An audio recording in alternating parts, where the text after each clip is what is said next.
Bonsoir madame, bonsoir monsieur. Nous sommes en situation critique. Je suis Thomas, votre hôte, et ce soir à mes côtés, Abyss Ishika. Salut Ish. Salut. Et Snowpiercer, le transpersonnage, Max. Salut Max. Salut. Situation critique, c'est la petite émission où on parle de films entre potes. Si vous kiffez, c'est comme les autres youtubeurs, vous vous abonnez, vous mettez des likes et vous en parlez aux gens que vous aimez, enfin qui aiment ce genre de truc. Et aujourd'hui, on va parler d'un choix de Max, de Truman Show. Max, pourquoi t'as mis ce film? Bah écoute, comme j'expliquais la dernière fois à la fin de l'émission, moi, Jim Carrey, c'est vraiment un acteur qui m'a accompagné toute ma vie, que j'ai vraiment aimé, je me suis beaucoup identifié, et puis je trouve qu'il y a plein de ses œuvres qui sont, plein de films dans lesquels il a joué qui sont géniaux, qu'il est aussi bon dans les rôles drôles que dans les rôles plus dramatiques, et je trouve que Truman Show, c'est vraiment l'entre-deux, tu vois. Il est aussi drôle que dramatique, et du coup, je trouve que c'était un bon choix pour commencer à parler de Jim Carrey, quoi, en tout cas. Et puis, en soi, le film reste aussi très intéressant, et je trouve il y a tellement de façons différentes de l'analyser aussi que ça ouvre la porte à plein de débats et puis plein d'interprétations différentes. Ouais, je pense qu'on aura pas mal de choses duquel parler. Ish, t'as pensé quoi du film en 2 mots? T'as deux. Bon, en 2 mots, je dirais Jim Carrey, pour pas pas faire trop, tu vois, je sais que c'est pas très original. Non, mais comme il a dit Max, je pense que Jim Carrey, c'est quand même un acteur qui reste. C'est un gars que j'aimerais trop rencontrer une fois dans ma vie. Je pense que il n'y a pas beaucoup d'acteurs. Je sais que Max, je vois la tête de Max, mais oui, il y a plein de. Mais je pense même si je le vois, ce gars, je ne parlerai même pas de film, tu vois, je parlerai juste d'autres choses, mais je serais juste content de causer avec. Et sinon, non, ce film, je suis trop fier d'avoir vu ce film dans le chapeau quoi, que Max ait choisi, et j'ai hâte d'en parler, quoi. Mais, excellent film. Comme je disais l'autre jour, encore d'actualité, je trouve. C'est le genre de film intemporel qui, même encore aujourd'hui, fait sens, tu vois, alors qu'il est sorti il y a plus longtemps. Excellent 2 mots, merci. Alors, avant de rentrer un peu plus dans le vif du sujet, alors oui, je vais quand même dire, on a déjà parlé d'un film avec Jim Carrey dedans, qui était Eternal Sunshine of the Spotless Mind, qui est aussi excellent et que je conseille aussi vivement. Que voulais-je dire Attends, j'ai un petit souci d'affichage, excusez-moi. C'est pas grave. Donc, Truman Show, c'est l'histoire de Truman, un mec qui est le personnage principal d'une télé-réalité. C'est le seul qui sait qui ne sait pas qu'il est dans une télé-réalité. Il y a lui qui est vrai et tous les autres sont des acteurs. C'est en gros ça le principe du film. Et donc, ouais, alors, on peut reparler de Jim Carrey après, mais c'est vrai que c'est un film vachement créatif, vachement intelligent à ce niveau-là, je trouve. Qui, comme tu le dis, il s'applique toujours à notre époque, mais il était aussi de son époque de certains côtés. Donc, je sais pas si ouais, Max, en dehors en dehors de Jim Carrey, c'était un des côtés qui te plaît, justement, le concept du film lui-même, quoi. Alors ouais, moi, c'est vraiment un concept qui me plaît. J'en parlerai tout à l'heure dans ma petite chronique aussi. À la base, le scénario a même été un peu inspiré d'un livre. Et je trouve que, ouais, comme je te disais, il y a tellement de manières en fait, de l'analyser, parce que ça peut autant être une critique de tout ce qui est télé-réalité qu'il y a aujourd'hui, même avec, tu vois, toutes les histoires des Kim Kardashian qui, au final, ont été filmées depuis leur tendre enfance. Et ça parle aussi de personnes qui essaient de s'extirper de leur réalité, de leur prison dans laquelle ils sont enfermés, de leur routine. Il y a, il y a plein de niveaux de lecture qui sont vraiment intéressantes, tout autant que les autres, chacune autant que les autres. Et puis, je trouve que même dans la réalisation, c'est bien fait. Tu as le choix d'acteur, toujours bon. Le choix de réalisateur, parce que ça aussi, ils ont pris du temps pour trouver le bon réalisateur. Et puis après, tout ce qui est décor, mise en scène, c'est vraiment bien fait. Et je trouve qu'il n'y a rien qui manque, en fait. C'est quand même bien ficelé à chaque fois. Tu vois, dès le début, justement, on part donc on apprend tout de suite hein, que Jim Carrey, Truman Burbank et le personnage principal de cette télé-réalité. Et du coup, on introduit le tout avec justement chaque plan qui sont mis en scène. Et si, tu vois, par exemple, sur cette capture d'écran, on voit très bien, en fait, sur les petits poteaux qui sont devant la maison, là, les petits points noirs, c'est des caméras Bien vu. des caméras. Et du coup, tu as toujours plein de notes et plein de points de référence comme ça pour te rappeler qu'il est dans une télé-réalité. Certains angles, justement, comme ça, où tu vois à travers la vitre, où tu sais que c'est une caméra cachée. Son voisin qui sort tous les jours pour lui dire bonjour avec sa poubelle, avec dessus une caméra. Mhm. Il y a plein de choses qui sont vraiment, vraiment bien faites. Donc, Euh, ouais, alors justement, c'est vrai que tu parlais. On va continuer à parler un peu de ce côté visuel, parce que je trouve que c'est un des trucs qui marche bien dans le film, parce que c'est une bonne idée finalement. Ton film doit avoir l'air un peu faux, tu vois. Il doit rappeler ce que tu pourrais voir dans ce genre de moment, par exemple, où elle présente les articles, ils font du placement de produits. Ça rappelle très bien ça, et pareil sur les décors, et justement ce côté très spectaculaire de la Lune. La Lune n'est pas comme ça tous les jours, ça arrive de temps en temps, mais elle n'est pas cette gueule-là tous les jours, quoi. Alors que dans le truc-là, oui, et dans les films aussi. Donc ouais, il y a tout ce côté-là, il y a tout ce côté visuel qui marche vachement bien, quoi. Euh, Ça aussi, les réactions des gens qui regardent la télé, parce qu'il y a aussi cette observation-là, tu vois. Tu parlais un peu de la télé-réalité, on y reviendra peut-être, il y a aussi ce côté-là que les gens sont voyeurs eux-mêmes, quoi, tu vois, qu'il y a un public pour ça. c'est Et, ça. Et on parle justement aussi vachement du côté, parce qu'il y a le côté télé-réalité, et on parle du côté exhibitionniste et voyeur aussi du spectateur. Et je pense que s'il y avait une télé-réalité dans le genre avec un être humain qui était depuis son premier jour enfermé, je pense qu'on serait un peu quand même tous crochés à, une- à l'écran. Et tu as aussi justement du coup un peu ce questionnement d'emprisonnement, mais de morale, d'éthique, parce que ce serait pas, ce serait pas tout à fait possible, on va dire, avec les droits humains et enfin, les droits de l'homme, tout ça, mais on arrive quand même à faire des choses qui sont proches de ça. Et du coup, il y a quand même aussi tout cet aspect éthique et moral de jusqu'où on va pour le showbiz et le côté justement du spectateur qui, malgré le fait que parce que par la majorité des gens, on le voit plutôt vers la fin du film, qu'au final, tout le monde soutient Truman, mais mais personne n'arrive à Mhm. décrocher les yeux de cette télé-réalité jusqu'au mec qui est dans son bain et les gens, ils mangent avec, ils dorment avec, ils prennent leur bain avec et du coup, c'est fort, enfin, je trouve. Ouais, et puis il y a ce côté, il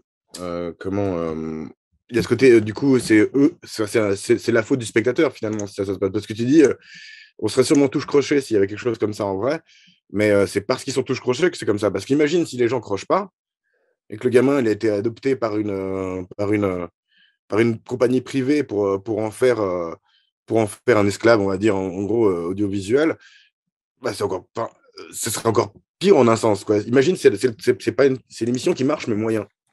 Tu vois, genre, ce serait trop Ouais, glauque, quoi. ça serait vite déprogrammé, hein, mais Et tu fais quoi après? ah bah, C'est bah, Tu du compliqué, fais ça. coup, tu fais un live stream de niche. ouais. Tu le mets sur Twitch, tu dis, ouais. Mais tu sais, c'est presque un autre scénario en fait que tu pourrais réaliser. Un spin-off, ouais. L'histoire d'un mec qui a été adopté par une société de télévision et qui n'a pas, avec une émission qui n'a pas marché. Et le mec, bah, du coup, se retrouve dans une réalité alternative et il se rend compte de ça assez jeune. Et le mec, il est perdu à découvrir un nouveau monde en fait. Ce serait, je Hmm. pense, tout autant intéressant, hein, tu vois, parce que il découvrirait le monde avec un œil neuf. Ah, ça peut être intéressant. Ouais, je me demande, c'est vrai que, tu vois, à notre époque, on aurait sûrement fait un Truman 2 où il découvre le monde. À l'époque, je ne l'ai Ah pas fait, ouais. mais. Ouais. Mais c'est un film à la base qui a été quand même vendu sur son scénar et tu le sens, quoi. C'est vrai qu'on a parlé un Ouais. peu du réel, mais Ouais. la base, c'est que ça vient quand même d'un truc d'Andrew Nichols qui à la base a fait un traitement d'une page pour commencer à le vendre aux gens, ce que je trouve assez courageux, quoi. Et, c'est pas étonnant. C'est vrai que on est à nouveau dans ce genre de films qui sont un peu comme des nouvelles de science-fiction, tu vois. Je sais pas, je dois sur ce point de vue-là, justement, sur le côté de scénar, sur le côté. Il se rend compte des choses, il découvre le monde, il découvre qu'il est dans un monde filmé. Qu'est-ce que tu penses de ce côté-là du film? Alors, pour le côté scénar, j'ai entendu que donc le gars, il avait écrit le scénario et puis il a vendu après, tu vois. Donc, en soi, le mec, il a vendu un scénario. Et je trouve que ça se sent, que le film est vachement bien écrit, quoi. Tu vois, quand même dans les dialogues, je trouve qu'il n'y a pas de battement. Enfin, tout est une certaine justesse, tu vois. Alors ça, je pense que tant la réal est super, super cool, hein, super bien, et je dis pas que le réal est pas bon, au contraire, mais le réal a sûrement juste embelli un truc qui était déjà vachement bien écrit à la base. Et je trouve que ça se voit vraiment dans les dialogues et puis l'interprétation des personnages. Je trouve que c'est ce genre de film où tu changerais jamais le casting, tu vois. Je me dirais pas genre lui pourrait jouer, non, tu vois, tout le monde est à sa bonne place et tout le monde est d'une justesse genre après tout le casting est top, hein. Jim Carrey, c'est le premier film un peu qui soit pas de la comédie, tu vois, pure. Et c'est dingue qu'il a jamais été nominé pour un truc. Il a dû être nominé pour des trucs, pas aux Oscars, mais sûrement pour des trucs. Mais je crois qu'il n'a pas été nominé pour les Oscars, pour ce film en tout cas. Tu vois. Jim Carrey, tu dis lui-même. Ouais. Ouais, Jim Carrey, ce film a eu trois nominations aux Oscars, mais pas pour Jim Carrey, en effet. Pas pour Jim Carrey. Oui, puis l'interprétation de Jim Carrey. Mais tout le casting, Laura Linney, Natasha Mack. Je ne me souviens plus de son nom. Ouais. Il y a l'excellent Ed Harris qui joue Christophe. Ed Harris, je veux juste dire un truc sur lui. J'ai l'impression que c'est quand même un peu ce genre de gars comme Pharrell Williams, tu vois, qui vieillissent pas dans le temps. Colin Farrell. Hein? Colin Farrell ou Pharrell Williams? Pharrell Williams. Ah ouais, ok. Le gars de Nerd. Parce que moi, j'ai revu Ed Harris récemment dans Westworld, qui joue un rôle vachement cool, et il a la même tête, et puis ça fait peut-être quasiment 20 ans, tu vois.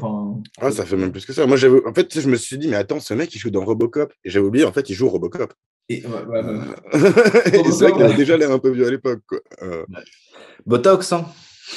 Peut-être. Il a une tête déjà qui fait un peu plastique. Ouais, de base, alors je sais pas si Botox ou pas. Mais il joue aussi justement dans Transpersonnage, où il joue presque le même rôle que dans Truman Show, finalement. Cette espèce de mec qui a une position de dieu, parce que c'est lui l'auteur du truc. Alors, dans Transpersonnage, il a créé le train, dans Truman Show, il a créé l'émission. Puis tu sais jamais trop s'il se place. Lui se sent comme étant bienveillant, tu vois. Mais en même temps, il est dépendant de sa créature, de la personne qui contrôle. Donc, je trouvais marrant, parce qu'en fait, j'ai vu Transpersonnage cette semaine depuis, par hasard, et je trouvais drôle qu'il ait presque le même rôle. Quoi, le film ou la série? Parce qu'il y a le film. Ok. Et je voulais revenir sur un truc que tu as dit par rapport au réalisateur, c'est qu'ils l'ont proposé à plusieurs réals, je crois. Ils l'ont proposé à Sam Raimi, qui a fait Evil Dead, Spider-Man, et lui, ça a failli être lui pendant un moment. C'est même lui qui a contacté, à qui on a donné de contacter Jim Carrey. Et sinon, ils ont aussi contacté De Palma aussi. Ouais, David Cronenberg, Tim Burton, Brian De Palma et Spielberg. C'est ça. Et il se trouve que ça a été Peter Weir parce qu'il a été poussé. C'est Andrew Nichols, le mec qui a écrit le scénar, qui a poussé à ce que ce soit Peter Weir, qui est d'ailleurs aussi le mec qui a fait Le Cercle des Poètes Disparus et Master and Commander. Donc il fait des trucs quand même assez différents, quoi, mais plutôt cool, quoi. Et qui reste toujours un très bon réalisateur, quoi. Il n'y a pas beaucoup de ces films qui ont foiré, ou pas. Master and Commander avait perdu plein d'argent, mais bon, c'est qu'il était très cher. Ouais, mais du coup, on peut peut-être parler un peu de ce, justement. Enfin, on a parlé du côté où justement, ça nous montre tout le temps le côté, on nous montre tout le temps visuellement qu'on est dans qu'on est filmé en fait. Alors moi, j'ai presque trouvé qu'on voyait pas assez qu'il y avait des caméras sur les autres angles. On le voit depuis la caméra parce qu'il y a des obstructions, etc. Il y a des blocages, mais je trouvais que, alors justement, c'est bien que tu l'aies fait remarquer qu'elles étaient dans le poteau de tout à l'heure.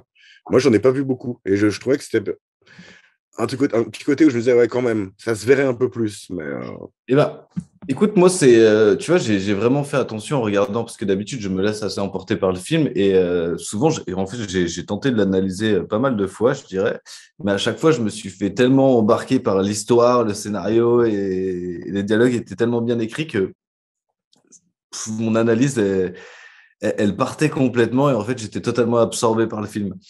Et du coup, là, je suis resté un petit peu plus attentif. Et bah, justement, toutes ces petites caméras qui sont planquées à droite et à gauche, j'en ai vu vraiment pas mal, quoi. Tu vois, t'as celle des poteaux, t'as celle, tu sais, où ils rencontrent les deux gars là, qui chaque jour lui parlent de la police d'assurance, mhm. qu'ils le prennent comme ça devant le mur. Juste au-dessus, il y en a une. Il y a son voisin Ok, avec ok. justement la poubelle verte. Alors, tu vois, quand je l'ai vu, je me suis dit, mais comment j'ai fait pour jamais la voir? T'as la poubelle verte qui tient comme ça tous les jours et au milieu de la poubelle verte, t'as l'œil noir. J'avoue. Putain, c'est abusé. Ah non, j'ai T'as, rien vu. Hein. ouais, Alors, en même temps, quand je l'ai revu la première fois pour l'émission, enfin, quand je l'ai revu pour l'émission, j'ai pleuré comme jamais. J'ai pleuré pour un film, quoi, quasiment. Enfin, c'est ouais, abusé. Ça faisait j'allais te longtemps que je l'avais pas demander. vu. Mais... Hein? J'allais te demander. Ouais, non, alors justement, selon comment tu comptes, j'ai pleuré entre 5 et 7 fois. Mais parce qu'il y a des fois où j'ai pleuré assez longtemps entre une fois et l'autre, comme que ça peut se. Mais j'avoue que c'est abusé ce film, comme il est. Ah, Comme moi, tu... il me porte vraiment. Je sais que à chaque fois, en tout cas, au moins à la fin, au niveau des marches, je suis toujours. Si je pleure pas, je suis bord larmes. Mais, Mhm. euh, mais ouais, non, il y a pas mal de plans. Je vais tenter de te faire en même temps là, quelques petites captures d'écran pour te partager les quelques caméras que j'ai pu trouver. Mhm. Et, euh, et ouais, non, enfin, franchement, c'est blindé, blindé de petits points comme ça. Et puis, il y a toujours, justement, là, je crois que tu l'as montré aussi. Il y a un truc assez intéressant, c'est la manipulation qu'ils font sur le personnage pour qu'il n'ait pas envie de partir. Mhm. Donc, pendant le film, ils parlent du fait qu'ils ont dû faire un traumatisme parce qu'ils voulaient être explorateurs, tout ça, le gamin. Et du coup, bah, ils ont essayé de créer un traumatisme par son père. Et du coup, voilà, par exemple, tu as l'agence de voyage, sur l'avion aussi, tu as ça. Tu as celle-là qui me fait bien rire à chaque fois. Tu vois, Mhm. genre, tu arrives dans une agence de voyage. j'ai- Je pense qu'il n'y a aucune agence de voyage du monde qui te met un avion avec un éclair qui passe à travers et qui te dit ça pourrait vous arriver. Non, mais clairement.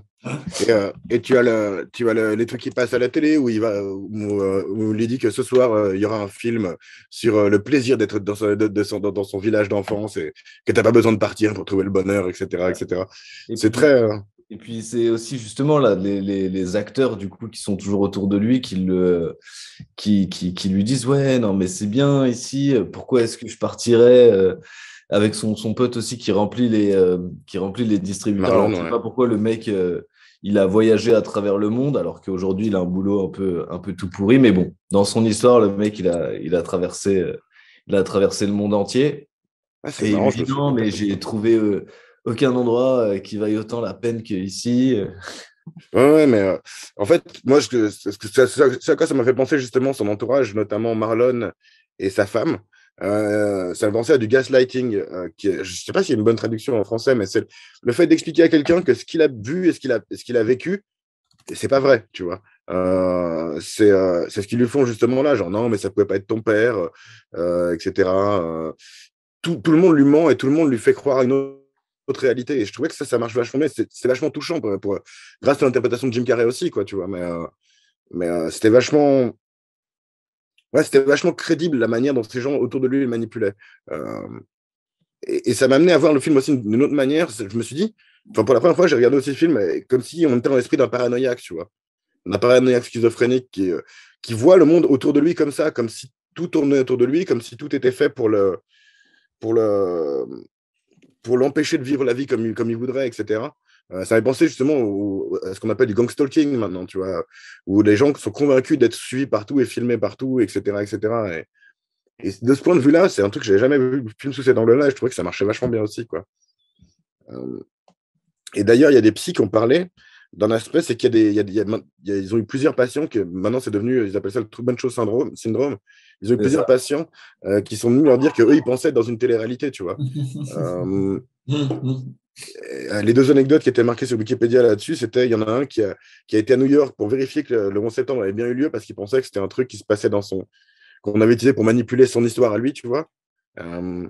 Et puis l'autre, il a été au sommet de la, de la, de la Statue de Liberté parce qu'il espérait qu'il retrouvait son amoureuse et comme ça, ce serait la fin du show, tu vois. Il disait, ce serait un bon final, quoi. Mais je crois que ça va marcher pour lui non plus. Mais, donc, ouais, ça marche assez bien, ce point de vue-là.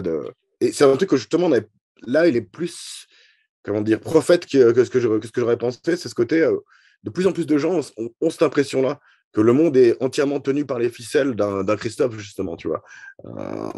Et que les médias leur mentent, bien sûr, mais ça, là, c'est assez compréhensible, que les gens autour d'eux même leur mentent, et jusqu'où va le complot, tu vois, parce que là, ça va jusqu'à son meilleur pote, Marlon, quoi. C'est là où c'est très chaud, c'est cette scène où ils parlent les deux. Ouais, elle est Il dit, bien. mais ouais, et tu te rends compte que ça voudrait que moi aussi j'en fais partie, tu vois. Et c'est tout, c'est lui est tout soufflé par Christophe dans l'oreille, quoi. Et puis il se rend compte, c'est ça que je trouve qu'on voit bien, c'est que Jim Carrey il se rend compte que tu vois, lui aussi, son pote aussi. Et c'est là c'est là la justesse des deux, tu vois. Et surtout Jim Carrey. Mais je trouve qu'il le dit pas ou quoi. Il fait son plan à sa tête après, mais il le comprend. Et quand il le comprend, je trouve que. Alors moi, j'aurais jamais pleuré dans ce film. Mais je comprends Tom quand il dit qu'il a été touché, quoi. Tu vois, c'est clair que là, à ce moment-là, bah, ouais, tu vois que même le gars voilà, en qui tu as le plus confiance, bah, il fait partie d'un truc pour t'empêcher d'aller au Fidji. En même temps, il serait fait directement mettre la tête sous l'eau parce qu'il y a son père qui revient, tu vois, à ce moment-là. Et du coup, il peut pas, il a pas le temps d'y voir clair, vraiment, quoi. C'est juste. C'est juste. Qui est aussi marrant, vous pensez que le père, il est revenu parce il aimait bien le pognon, quoi. C'est un peu ça, ou bien. Alors, ils me disent que le père,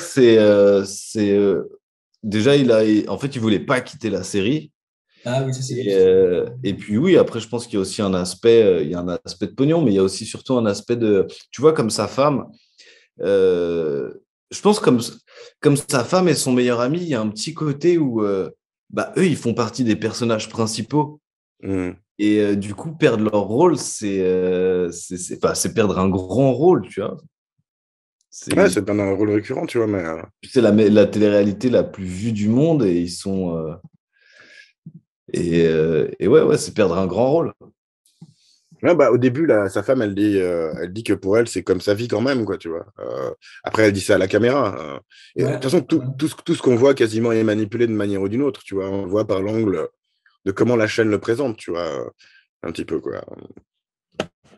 Par ses interactions avec l'autre jeune femme, Sylvia, dont on peut peut-être parler. Ouais, mais moi je trouve vraiment que la performance de Laura Linney sur en tant que, je trouve qu'on voit comment dire comment ça se dégrade, tu vois, son rôle se dégrade. Comment au début, on la voit au début, puis après, à la fin, même dans cette scène où elle descend et puis elle est encore un peu perturbée de ce qui s'est passé, puis elle est encore là en train de vendre son produit, tu vois. Et je trouve que ouais, je sais pas, le jeu, il est juste bien parce qu'il est encore pour la télé que tant pour nous, ouais. Truman, tu vois. Ouais, réussir à faire les deux comme ça, non mais je dis que le casting, il est vraiment, il a été trop bien fait. Le casting. Mais je trouve même les extras sont vachement beaux dans leur réaction. Tous les figurants qui doivent réagir, qu'ils ont peur que Truman découvre quelque chose. Tu vois, quand il va découvrir qu'il y a un truc dans l'ascenseur, les réactions de tous les mecs qui sont là, putain, mais il arrive, qu'est-ce qu'on fait, quoi. Ou la scène dans la chirurgie aussi, tu vois, ce genre de truc. Et puis la scène de la chirurgie est vraiment excellente où le mec, ils sont là, bon, il faut opérer. Il bloque le figurant parce que le mec il va se faire couper la jambe, il va se faire scalper la jambe et puis du coup il sans anesthésie en plus la jambe. Ouais. Et ils sont là, bon, est-ce que quelqu'un peut nettoyer ça? Et c'est la première fois que il fait une incision, tu vois. Une incision. Parce qu'il le précise après, justement, qu'ils ne savent pas conduire un bateau, c'est juste des acteurs, quoi. C'est juste des acteurs. Ça, c'est marrant. J'aime bien d'ailleurs ce chauffeur de bus qui dit genre, désolé, sorry son, tu vois, genre, ça me fait chier, tu vois, de pas pouvoir t'amener. Genre, il y a un peu ce côté comme ça, tu vois. Ouais. Où Tu je sens qu'il y a sens certains des extras qui aimeraient bien que ça se passe mieux pour lui, qu'il quoi. se Tu vois, qui sont un passe, peu plus- qu'il soit libre au final, tu vois. Et puis ça, c'est une question que je me posais.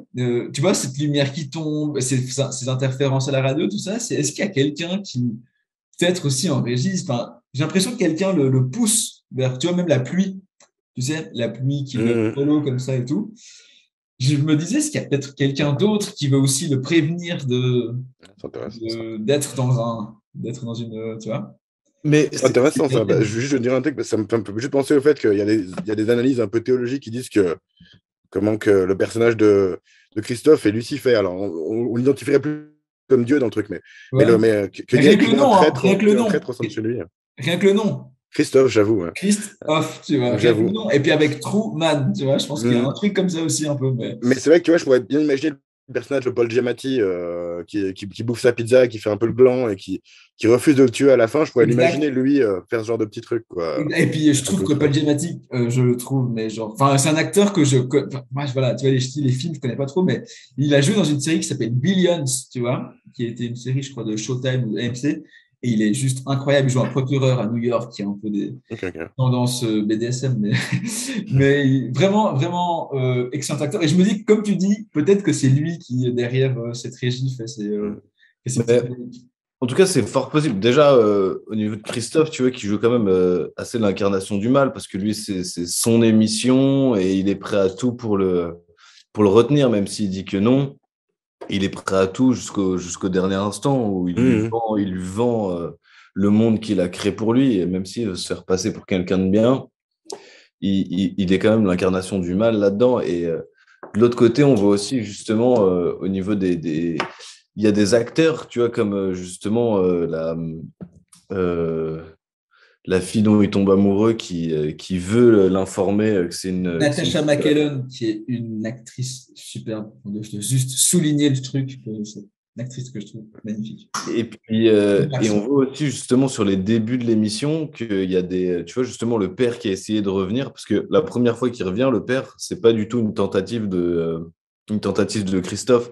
C'est vraiment le père qui a réussi à s'infiltrer Ouais, exact. dans la Et télé-réalité. c'est marrant, et ça se voit tout de suite parce qu'il a l'air d'un clochard, alors que personne Ouais, dans ce monde a l'air d'un clochard. exactement. Et du coup, on a à un moment donné des flashbacks sur les débuts du Truman Show, où il y a des figurants qui s'amusaient à arriver dans l'émission. Il y en a un qui arrivait le cadeau de Noël, et il y en a un qui arrivait du ciel. Alors, déjà, on ne sait pas trop comment il a fait du ciel vu que c'est un dôme. Enfin, bref. Et tu vois, il y en a un, il marque, ouais, enfin, c'est marqué qu'il est à la télévision. Et du coup, je pense qu'il y a pas mal de gens, tu vois, et on le voit que le public est plutôt du côté de Truman, parce qu'ils sont tous pour que le mec il arrive à sortir de son émission. Donc en soi, il doit y avoir quand même des petites personnes comme ça qui essayent de le faire sortir. Et du coup, juste, je te partage donc ces petites captures d'écran, tu vois. Ah oui, en effet. Celle-ci, j'avais vu. Celle dans les photos, j'avais pas vu. Mais celle-ci, j'ai vu. Et celle-ci est folle. Enfin, tu vois, avec le nombre de fois où j'ai vu ce film, je trouve ça impressionnant que je n'avais pas remarqué avant. Parce que- et je trouve ça aussi impressionnant que Truman ne l'ait pas remarqué. Quand même. Bon, après, si toutes les poubelles sont designées comme ça dans ton monde, Ouais, ce que dit Christophe, hein, on accepte le monde tel qu'il nous l'est présenté, quoi, en gros, bien quoi. sûr. On a encore les poteaux ici. Mais ouais. Putain, c'est pas discret un peu, ça. Vraiment. Et, euh, et alors là, on a En effet, ouais. bien au-dessus, avec les deux là qui viennent parler, et on a le contre-champ de la caméra à chaque fois où il se fait prendre. Alors, c'est ça où des fois, je trouve que ça va ses limites, parce que je voyais pas où pouvait être placée la caméra, tu vois. Genre, quand le père se noie, qui est le moment où il récupère la main, etc. C'est là où je trouvais que c'était un peu. Ça me Alors, sortait un petit peu du truc, mais ça, franchement, c'était pas trop gênant, quoi. eh bien, il y en a dans les. Avec un zoom. Bah, bah, justement, tu as un plongeur qui vient récupérer le père, ça on le voit dans un plan. Et Putain, j'ai pas vu ça non plus. bah oui, parce que justement, il y a la tempête et du coup, tu vois le père qui est pas content de se faire foutre dehors de l'émission et du Ah coup, il si, oui, va oui, avec oui. enfin, le respirateur là pour la plongée, il le balance dans la flotte parce qu'il est pas content. Et je sais que tu en as aussi genre sur le collier de sa femme. Hmm. Donc c'est assez. Mais j'ai trouvé ça étonnant avec la bague qui se tape, tu vois, qu'en fait ils n'avaient pas mis de caméra dans la bague de Truman. J'avoue. Mais on se pose la question, mais il pourrait pas disparaître s'il n'avait pas enfin, s'il avait une caméra sur lui. Oui, parce que c'est assez marrant la manière dont il s'échappe, justement. Il fait semblant d'être à nouveau normal, d'y croire à fond, et puis il bloque tous les angles de caméra. Donc en fait, il a dû les voir au final. S'il a su les éviter, ces angles. Tu vois, au final, il a dû commencer à percuter où ils étaient placés, quoi. Bah, c'est surtout qu'il fait ça pendant la nuit et que du coup, la caméra, elle est bloquée sur lui qui dort et du coup, il ne le cherche pas ailleurs. Et puis, vu que c'est la nuit, les figurants, ils sont pas là. Ouais, clair. Mais tu vois, je trouve ça assez fou à quel point ils ont été en fait assez dans le souci du détail sur ce genre de choses. Parce qu'il y a plein de films où tu dis oui, bon, voilà, c'est pas super logique, il pourrait l'avoir retrouvé par-ci ou par-là, et puis tu dis, bon, bah, pour les biens du film, tu t'en fiches un petit peu, mais là, je trouve qu'il manque rien, en fait. Si tu essaies vraiment de démolir leur structure là-dessus ou les détails, et bah, tu ne trouves pas de points faibles. Vraiment, il tient vachement debout. Enfin, ouais, pour moi, c'est pas comme si tu vois, tu pouvais te dire, il y a ça qui est un peu superflu dans le film. Il n'y a rien de superflu, je trouve. Il n'y a rien de superflu. Non, je trouve, enfin justement, tous ces shots de React des autres gens, tu vois, le fait qu'ils aient pris le soin de mettre une famille japonaise qui parle japonais, qui fait des réactions, ça veut dire que le reste du monde aussi regarde, tu vois. C'est un peu du rêve à la main, mais tu vois, c'est des trucs il y a plein de choses qui servent à quelque chose, où tu vois, il y a une autre scène de réaction des gens où t'as une mère et sa fille, puis t'as un bébé qui pleure alors qu'elles sont complètement collées à la caméra, tu vois, il y a vraiment tout ce côté-là. Et ouais, ce côté critique des médias, on en a un peu parlé, et justement, bah, ça m'a aussi un peu fait penser à quelque chose comme du Paul Verhoeven, tu vois, cette manière d'incruster un peu certains trucs. Bah attends, j'ai aussi des images là-dessus. Bon, on a parlé un peu des placements de produits, mais parce que oui, il le pousse là pour qu'il soit pile dans le bon angle, pour qu'on voit aussi la pub qu'ils mettent à côté de lui, quoi. Et en même temps qu'ils se prennent leur contre-champ, j'imagine. Justement, moi, ça, je trouvais que c'était ça faisait très télé aussi. Et puis, ouais, voilà, en fait, ces incrustations qu'il y a dans ces moments-là, le présentateur, tu vois, avec ce plateau, je sais pas, il y avait vraiment un côté très. Tu sens la critique des médias en général, et ça m'a aussi fait penser à comment. Un network que j'ai vu aussi récemment de Sidney Lumet, où vraiment le côté du contrôle et du profit que font les médias. Bah, c'est vrai qu'il y a aussi ce côté-là que Truman est une marque et fait vendre des choses, tu vois, et manipule les gens et donne des aspirations aux gens, tu vois. Hein? Avec plein de produits dérivés. Exact. Parce que tout ce qui est dans le Truman Show est à vendre. Et d'ailleurs, il disait que c'est aussi pour ça qu'ils ont fait l'éclairage comme ça, très éclairé, tu vois, parce que c'est comme ça que tu vois bien les produits. Ouais, c'est clair. Et puis, il y a ce côté, tu vois, là-dedans qui est... merde, je sais plus où je veux en dire, c'est pas grave. Si, oui, voilà, c'est aussi une manière de manipuler les aspirations des gens, tu vois, qu'ils aient les mêmes aspirations que Truman, tu vois, qui reste assez simple. On n'a pas vraiment parlé, mais le monde dans lequel il est, c'est une version idéalisée un peu des années 50, tu vois, années 50, 60 américaines, qui est très commune d'une certaine nostalgie qu'il y a eu dans les années 80, qui est très commune d'une certaine nostalgie qui revient maintenant, mais qui est aussi quelque chose qui est très présent dans la pub, notamment. On pourrait associer ça à l'image de Coca-Cola, par exemple, etc. Et puis, c'est à nouveau, il a dit, comme pour Moonrise Kingdom, le réalisateur a dit qu'il s'est inspiré de Norman Rockwell. Je trouvais ça assez amusant que les deux réals des films que tu as mis, Maxime, aient cité le même peintre comme inspiration. Et ouais, voilà, alors il y a tout ce côté dénoncer peut-être un peu le rêve américain aussi derrière cette image-là.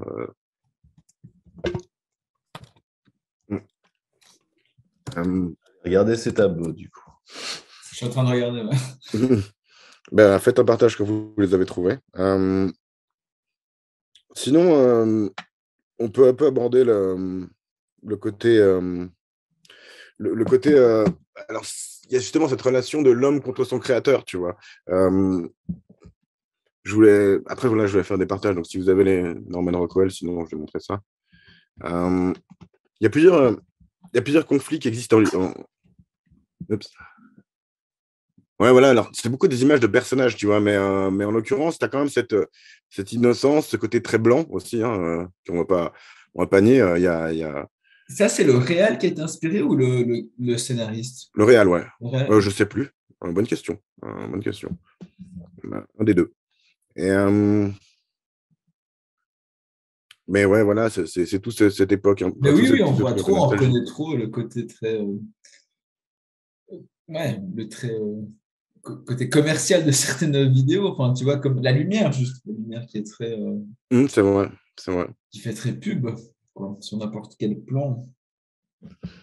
Euh, du coup, ouais, voilà, moi je voulais parler d'un certain concept des conflits, le concept des conflits en littérature. Alors, il y a ce webcomic qui a un peu circulé sur Internet sur les conflits de la littérature classique, l'homme contre la nature, l'homme contre l'homme, l'homme contre Dieu, euh, moderne, l'homme contre la société, l'homme contre lui-même, l'homme contre l'absence de Dieu, dans le genre postmoderne, l'homme contre la technologie, l'homme contre la réalité et l'homme contre l'auteur. Et, je voulais parler de ça parce qu'on se situe clairement dans cette confusion entre Dieu et l'auteur, tu vois, avec le personnage de Christophe. Et pour moi, on est clairement dans justement l'homme contre l'auteur et c'est postmoderne, tu vois.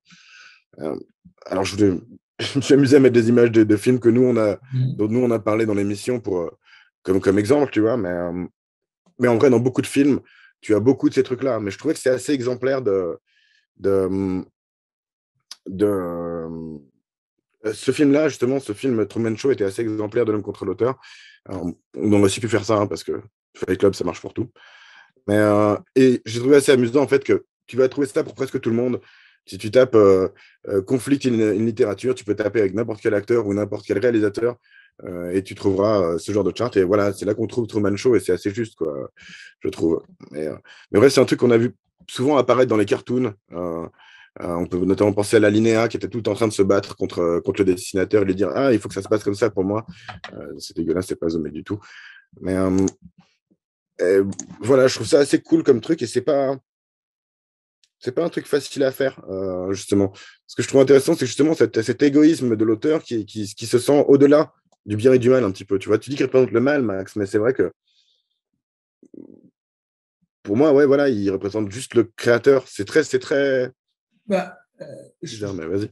je peux juste dire un truc, Tom. Ouais, bien sûr, j'ai C'est beaucoup juste, parlé. bah, là, par rapport à ce que tu dis, je pense que ce Christophe, en fait, c'est que il a un rôle de Dieu, tu vois. C'est ça. Enfin, pour moi, je sais pas s'il était.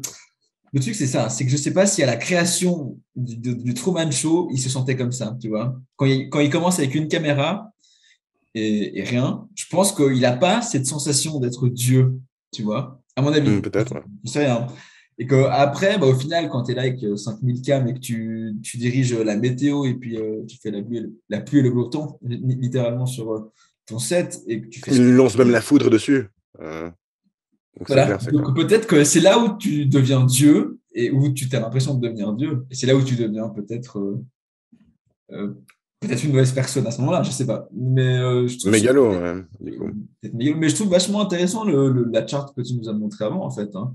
Je trouve trop fou que tu puisses. Enfin, ce conflit en littérature, j'avais jamais vu ça comme ça. Et puis, j'avais jamais vu que si tu prenais sur. Par exemple, pour l'exemple de Jim Carrey, ça, c'est Mhm. cool, quoi. Qu'il y ait autant d'exemples et que ça marche. Et cette Bah, notion. des fois, il faut un peu tirer par les cheveux, mais tu vois, c'est vrai que moi, machin, le Food Irene, là, c'est exactement ça, c'est l'homme contre lui-même, quoi. C'est le dédoublement de personnalité. Mais bref, justement, souvent, c'est des conflits, tu vas trouver plusieurs de ces conflits dans un film, quoi. Mhm. Oui, Euh, oui, tu pourrais clairement mettre Truman dans plusieurs, hein. Moi, je pourrais le mettre dans l'homme contre la réalité, l'homme contre Dieu et l'homme contre l'auteur. Et la Même contre la pédagogie technologie, d'une aussi, certaine dans un manière. sens. Ouais. Mais c'est des choses qui se croisent forcément. Mm. C'est ça, c'est plus un outil rigolo qu'autre chose, mais c'est vrai que ça peut être utile. Peut-être que justement, quand tu écris ou pour réaliser qu'est-ce que tu aimes comme genre de truc, par exemple, si tu vois, tu retrouves dans tous les films qu'il y a l'homme contre la société, bah vas-y, prends ton gilet jaune, quoi. Mais euh, voilà. Non, mais ouais, je sais pas. Je trouve ça, ouais. Excuse, mais j'aimerais rebondir sur un truc que tu dis. Mais... Attends, mais je vais parler un peu sur ton truc. Je trouve qu'il y a un truc intéressant qui, justement, il perd, Christophe, à la fin. Il perd, il n'arrive pas, c'est impossible pour lui de contrôler complètement son truc, tu vois. C'est une illusion pour lui aussi, quoi. Mais ça, je trouve que c'est quand même plutôt. Bah, c'est cool. Hein. C'est vrai que ça aurait été bizarre s'il s'échappait pas à Truman à la fin. Si c'est d'ailleurs, finalement, je reste. Ouais, puis il fait quand même un beau Ça aurait fac, été tu plus vois. dramatique. Vas-y, Max, par exemple. Ça aurait été encore plus dramatique comme, Mm. comme situation. Ah, c'est vrai que c'est comme un happy ending, un peu, quoi. C'est un peu un happy ending. Après, je sais qu'il voulait. Alors, je sais plus si c'est le réal ou quoi, je vais te retrouver ça, mais il y en a qui voulaient que ce soit un peu plus dramatique comme film. Mhm. Après, Oui, je trouve que la le trame truc. de base, elle est déjà fortement dramatique et d'avoir Jim Carrey, ça permet de donner en fait cette légèreté aussi dans le drama et du coup d'avoir un bon équilibre en fait entre le drame et quelque chose parce que sinon tu as juste aussi envie de te suicider pendant tout le film hein, si c'est que du drame tu vois. Enfin un film qui a qu'un niveau de lecture c'est jamais une bonne œuvre quoi. Donc d'avoir plusieurs C'est niveaux solo de pour lecture. Prisoners, mais. Non, mais c'est vrai que j'ai un truc que j'apprécie, Max, c'est que t'as amené les films les moins glauques de la saison. Beaucoup des films qui ont été amenés par les autres étaient plutôt déprimants. Et celui-là, c'est vrai qu'il a un bon équilibre. Alors, ce que tu disais justement, c'est je crois que c'est Peter Weir, le réalisateur, qui a dit que il trouvait que le scénario d'Andrew Nichols c'était un petit peu trop sombre et qu'il préférait justement ajouter un peu ce côté comique. Et c'est vrai que ça aide vachement à vendre le truc et ça aide à rendre le monde un peu. Ce côté uncanny, ce côté vraiment bizarre où tu sais, où tu vois les ficelles dans la tapisserie, tu sais, où tu vois que c'est un peu bizarre. Mais c'est monté comme un peu comme une sitcom années 50 légère, bah ça, c'est pas uniquement glauque. Et puis il y a ce côté, le fait que ce soit attachant, ça aide, le fait que ce soit drôle, ça aide à s'attacher à Truman aussi. Qu'il soit quelqu'un qui est le clown triste, ça a toujours quelque chose d'assez facile pour être attachant en tout cas, je trouve. On peut montrer quelques images. N'hésitez pas à parler, j'ai des trucs à dire, mais ouais, ça c'est quand ils essaient de s'échapper par la route. C'est vrai qu'il y a tout qui se dresse contre eux pour les bloquer, quoi. Ce qui marche assez bien aussi. Cette fameuse scène justement dont tu parlais avant avec le mot Cocoa, Ouais, ouais.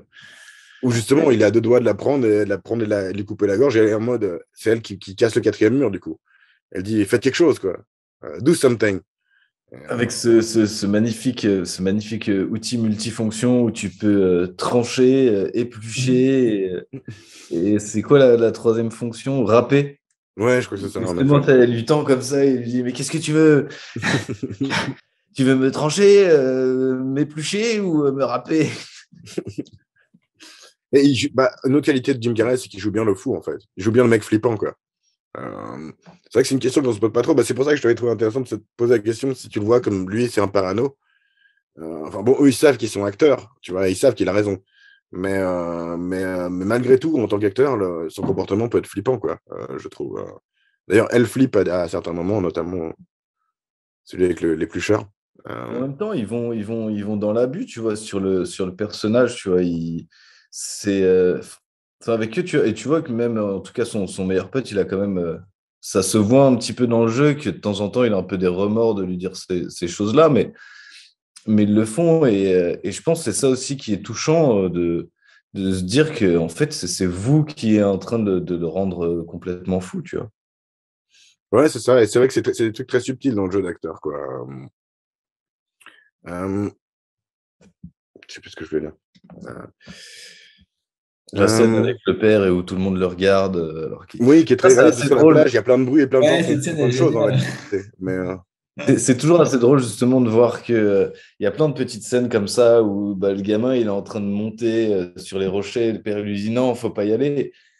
Et là où normalement dans une scène normale, bah, t'as que le père de la famille, à la limite une ou deux personnes qui le regardent, là t'as toute la plage qui le regarde, comme dans le bus ou mhm, quand tu veux quitter la ville, il y a tout le monde exact. qui attend et t'as même la gamine qui fait ah mais c'est lui Truman. Et dès que le bus tombe en panne, personne ne râle, personne ne discute, ils se lèvent tous. Ok, bon, bah, faut y aller.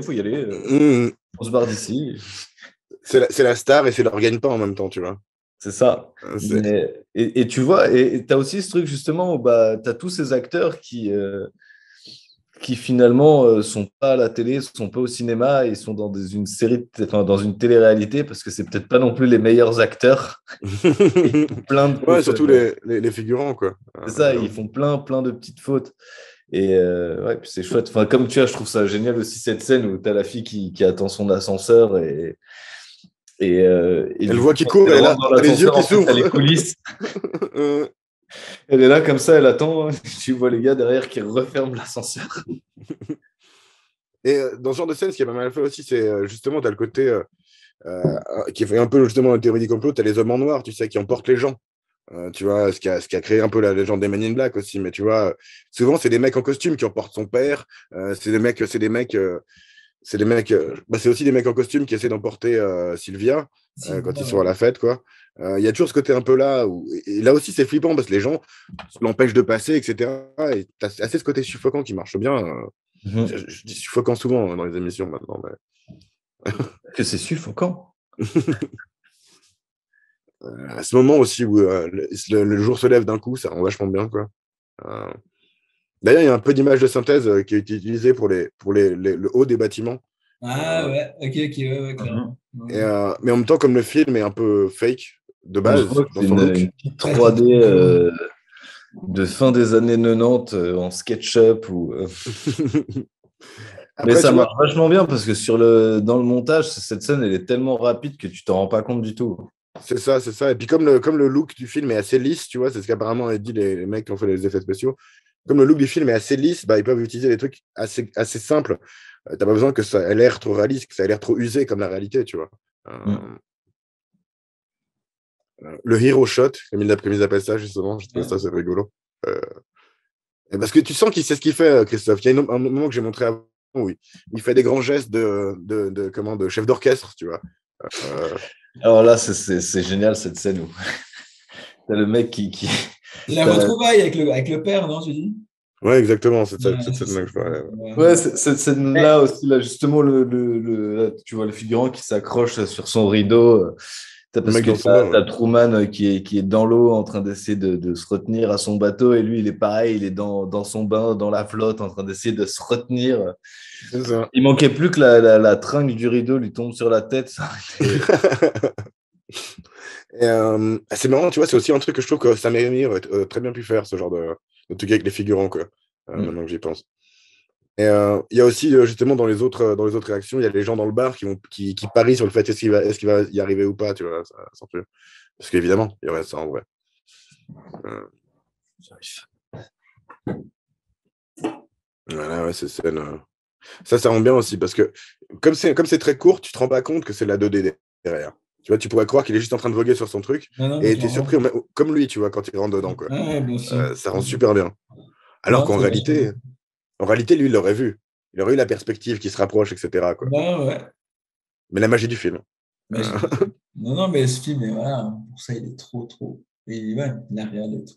Mais je sais pas si c'est que la réal est trop bien ou c'est que le truc est trop bien écrit. Mais dans tous les cas, il y ça a un marche peu des trop. deux, il y a un peu C'est un des peu deux, des deux. clairement. Ouais. Mais c'est quand même marrant, ce film est sorti en 98, quoi, tu vois, au Hmm. final. Et 98, je me dis que moi, ma première télé-réalité avant, enfin, il y a une section télé-réalité, enfin, il y a un truc, on va parler de télé-réalité, non? Attends, bah, on en parlera dans un instant. Juste, là, on arrive dans les dernières images du film. Juste, Ouais, je voulais dire que ces deux mecs, après, le dernier truc qu'ils disent, c'est bon, ouais, let's see what else is on, quoi. On va voir ce qu'il y a ouais. d'autre à la télé, quoi. Et c'est Ça, j'ai tellement trouvé ça juste. C'est super poétique, quoi. Il y a une chose à regarder. ouais, c'est tellement juste. C'est parfait, quoi. Ouais. Et je voulais juste dire que bah, il y a aussi Philippe Glass, le compositeur du film, qui joue le compositeur Ah, stylé. dans le truc. Ah, C'est stylé. rigolo, quoi. Enfin, un des deux compositeurs du film. Tu voulais dire la télé-réalité? Non, bah, je trouve que il est sorti en 98 ce film. Je crois que j'ai regardé juste avant. Je crois que Love Story 1, c'était 2001, tu vois. Ah, pour les francophones, ouais, c'est venu après, Ouais. c'est clair. Donc c'est venu après, mais je Et, pense que. et même, tu vois, le premier Survivor et comment Big Brother, c'était genre Ouais, 99, mais il y avait eu des télé-réalités avant, mais c'était des trucs un peu plus. Il y avait eu The Real World de MTV qui avait été fait, mais c'était avec des ouais. mecs déjà connus, quoi. Tu vois, genre Ok. Matthew Lillard, quoi. Le mec est devenu ensuite. Sammy dans Scooby-Doo, notamment. Ok. Donc ça date de 92. Donc il y avait déjà eu les germes de ça. Et même il y a eu des germes un peu avant dans d'autres émissions. Mais en effet, c'était pas... Enfin, quand tu voyais ça en 98, ah putain, c'est bizarre. C'est Et maintenant... bizarre, quoi. C'est ça, c'est que maintenant, on a un rapport aux médias et puis à être filmé et tout ça qui est pas le même qu'en 98, je trouve, tu vois. Et c'est pour ça que je dis que ce film est encore... il devrait être vu par tellement de gens, au final, tu vois. Et que, ouais, peut-être qu'à C'est travers... ça, c'est qu'il y a des nouvelles choses qui sont développées depuis, qui sont assez ouf en dehors de la télé-réalité. Justement, sur Internet, le live streaming, des gens qui se live stream en train de dormir, ça existe. Hein. En train de manger, il y a même des gens qui se mettent sur YouTube en train de manger, tu vois, et de parler de conneries, quoi. Avant, Franchement, n'importe quoi. On disait les gens, là, ils regardent le Truman Show pendant qu'ils mangent, pendant qu'ils se préparent, pendant qu'ils sont posés dans le salon. Et au final, nous, on fait à peu près la même chose. Peut-être que c'est pas le Truman Show, tu vois. Mais on a des apps, on a des trucs, des applications, des machins qu'on utilise le matin, qu'on utilise à midi, qu'on utilise le soir en mangeant. Enfin, tu vois. Donc, il n'y a pas ce lien aussi, peut-être comme ça, mais je pense qu'il y a un rapprochement à faire, tu vois. Ah, c'est beaucoup moins vertical, quoi. C'est pas la grande télé qui distribue pour toute la population, tu vois. C'est beaucoup plus horizontal de population à population, mais il y a quand même vachement ce côté à la fois voyeur et exhibitionniste qui s'est vachement développé, notamment avec des trucs comme Instagram aussi, quoi. Et, il devrait en avoir un autre de Truman Show. Ah, mais tu vois, justement, c'est pour ça que j'ai fait le lien avec la famille Kardashian, parce que je crois qu'il y en a une qui est. Tu vois, c'est une émission quand même qui a duré. Je sais même pas si j'ai jamais vraiment regardé, donc je sais pas depuis quand elle est là. J'ai regardé vite fait, là, je crois que c'est 2007, mais t'en as une qui est pratiquement née aussi à la télé, quoi. Et du coup, elle est médiatisée depuis sa naissance. Et je crois que c'est la petite sœur de Kim Kardashian ou quelque chose comme ça. Et du coup, tu as un petit peu ce lien-là aussi parce que elle est Kylie Jenner est genre une des plus grosses stars d'Instagram. En tout cas, elle l'était il y a quelques années. Kylie Jenner, qui est une des Kardashian, quoi. Donc, il y a comme... Et tu te dis, c'est presque le même cas de figure, sauf qu'elle n'est pas enfermée dans un dôme, quoi. Il est plus virtuel, quoi. Parce que tu es quand même enfermé dans une façon entre réalité et monde virtuel est beaucoup plus faible, justement. C'est presque pire.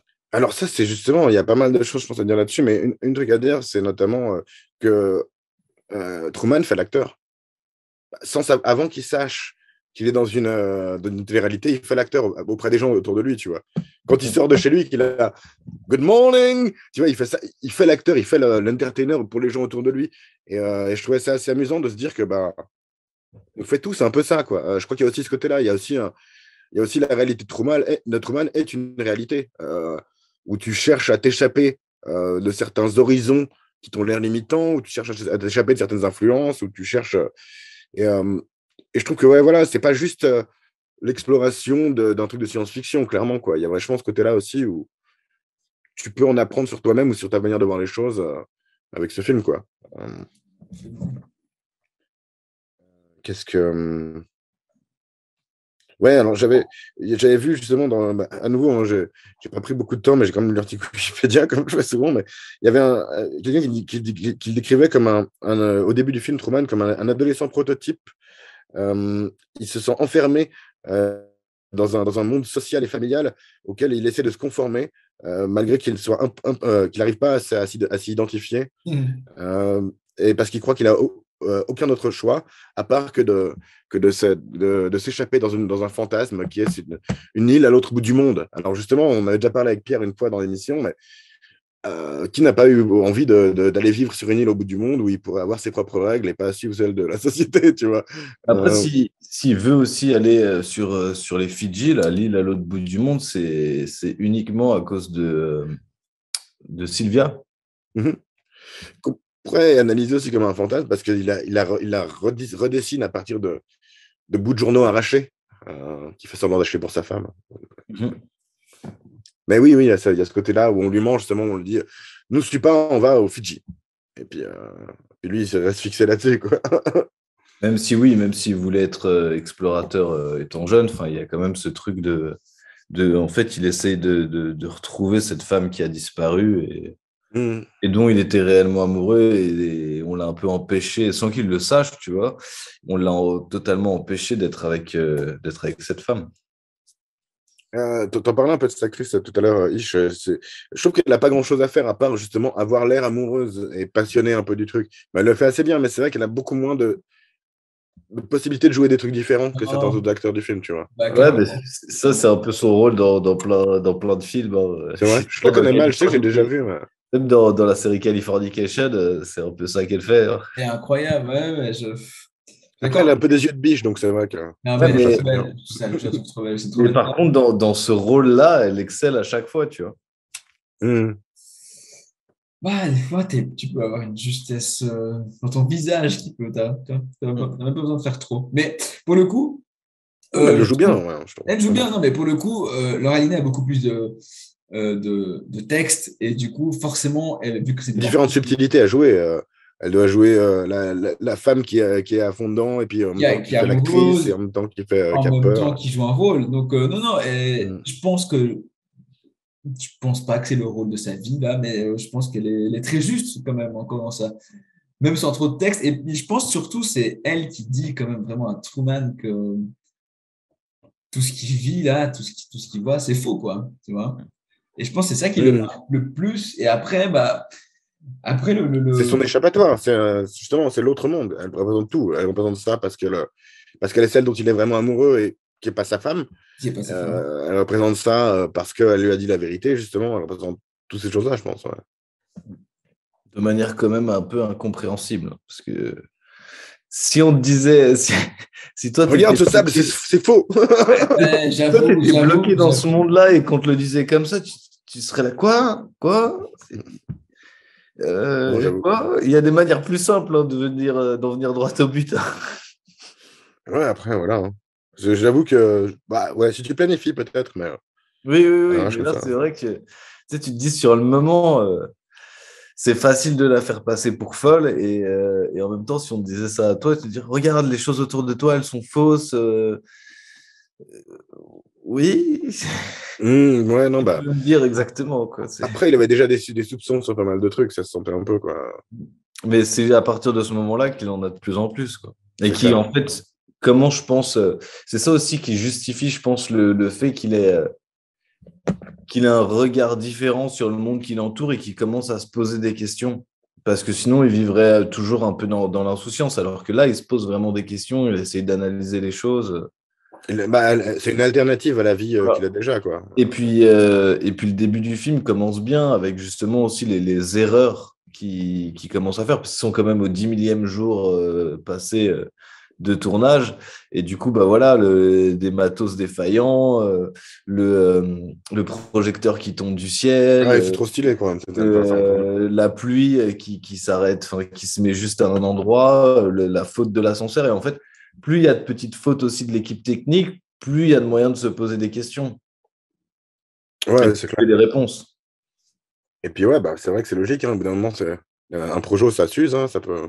Bon, normalement, faut faire gaffe au niveau maintenance quand même que ton projet se casse pas la gueule, même dans un film normal, je pense, parce que tu peux quand même tuer quelqu'un assez facilement, quoi, avec ces trucs. Ouais. Ouais, tu mets Après, des élingues normalement, mais ce que je veux dire, ouais. Après, tu vois là, quoi. Je veux dire, normalement, c'est pas censé lâcher, mais comme tu dis, si ça fait 8 ans que le truc il non, a mais accroché, à un moment donné. après, à ce stade-là, si ce truc était vraiment fait physique, si ce truc existait réellement, comme il est, tu vois, comme il est représenté dans le film, des projets Autant te comme ça, dire. je pense qu'il y en aurait peut-être 20 000, ça se trouve, tu vois. C'est ça, donc Ça se trouve fatalement, t'en as un plus. qui tombe. Il y a Fatalement, t'en as un un, qui tombe. forcément un qui tombe, tu vois. Donc, Parce qu'il dit qu'ils ont à peu près 5000 caméras à un moment, quoi. ils ont 5000 cams, ouais. Après, ouais. Et puis bah, voilà, tu as 5000 cams. Imagine, Max, tu sais quoi, on a 2 cams, on a 3 lumières, tu vois. T'as 5000 cams. Voilà, tu as 15 000 lumières. J'en sais rien. Non, je trouve techniquement le truc, mais ça, tout est juste, quoi, tu vois. Et tu te dis pas. Voilà, moi je me posais la Ça question. rend vachement bien, de toute façon, dans Mec, cette scène. Donc, Comment? je me suis pas dit, ah, c'est ouf en voyant la scène. C'est là, maintenant, en parlant, que j'y pense, que je me dis, c'est un peu bizarre, mais en vrai, quand tu vois la scène, t'es là, ça rend bien, ça rend super bien. C'est trop une bonne manière de lui mettre la puce à l'oreille, parce qu'il sait pas ce que c'est. C'est un truc d'OVNI. Non, après on entend à la radio et que c'est un avion, tu vois, qui a Ouais, perdu voilà, voilà. un truc, je sais pas Il y a quoi. dû Il y se a des délester explications à tout. de poids parce qu'ils étaient en. C'est comme le coup de l'ascenseur, quoi, où sa femme, ensuite, elle lui dit qu'elle doit aller à l'hôpital parce qu'il y a eu un accident d'ascenseur, machin, machin. Il lui explique tous ces trucs, ils essaient de lui expliquer tous ces trucs-là, quoi. Mais tu vois, en même temps, après, s'il y a autant de règles de sécurité quand tu installes des lumières, des projets, des trucs comme ça, c'est que des accidents, il y a dû en avoir. Hein. Ah, c'est clair. Regarde le début du film Birdman, c'est pareil, il y a un projet qui tombe Non, sur la tête de l'acteur. Mm, mm. Oui, on voit. Ah, il y a un truc que voilà, je vais pas en parler très longtemps, mais c'est un truc que j'aime toujours dans les films, c'est que la mer est présentée comme la liberté. Symboliquement, je trouve que ça marche bien, quoi. Prendre le bateau et aller au loin, je trouve que ça marche toujours bien comme Ah, truc. j'ai cru que tu parlais de sa maman, j'étais là. Non. De Sea, hein, Oui. de Sea is Freedom. Ouais, tiens, un gars qui aimerait j'aimerais trop prendre un voilier et partir 4, 5, 6 mois sur la mer et puis faire un truc, tu vois. Je trouverais ça, comme tu dis, je trouve qu'il n'y a pas de meilleur rapport à la liberté que l'eau, j'ai l'impression. Ouais, avec rien autour, j'ai l'impression d'être dans une prison quand même. Quand tu es au milieu de l'océan, c'est toi. Ouais, parce qu'à un moment donné, il n'y a plus que ça, hein, donc tu es emprisonné avec, il n'y a que de la mer. Hein, c'est ça, mais bon, quand tu débutes, tu restes près des côtes. Ouais. Quelle prudence. C'est le problème, justement, c'est que ça va pas avec ce côté liberté, la prudence, tu vois. Enfin,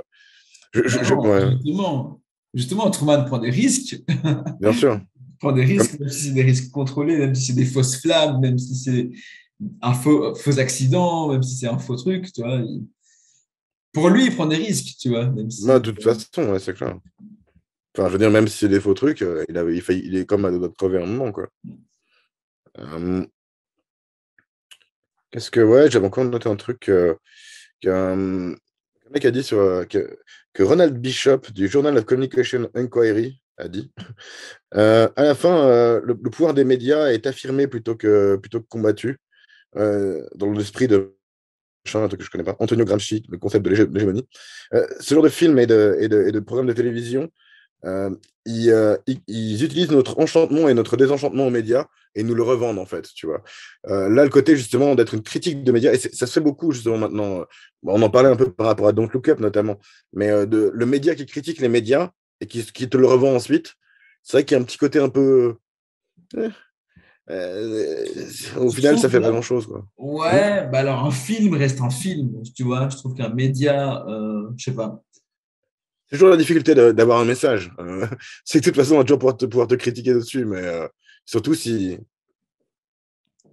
tu vois, enfin, le mec, il a fait Master and Commander après, donc il est tout à fait OK à faire des trucs un peu entertainment, même si c'est de l'entertainment qui n'a pas plu à beaucoup de monde, parce que c'est un peu obscur et long, mais il est cool comme film. Mais ouais, voilà.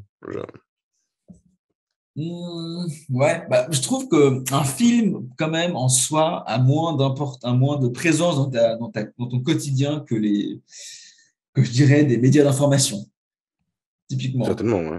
Non? Enfin, en Si, soi, oui. clairement, donc à 200%. Après, un film, tu peux le voir avec peut-être un autre, avec plus de profondeur que tu regarderais des médias, j'en sais rien, tu vois, d'infos. Mais je pense quand même que, de manière globale, les médias,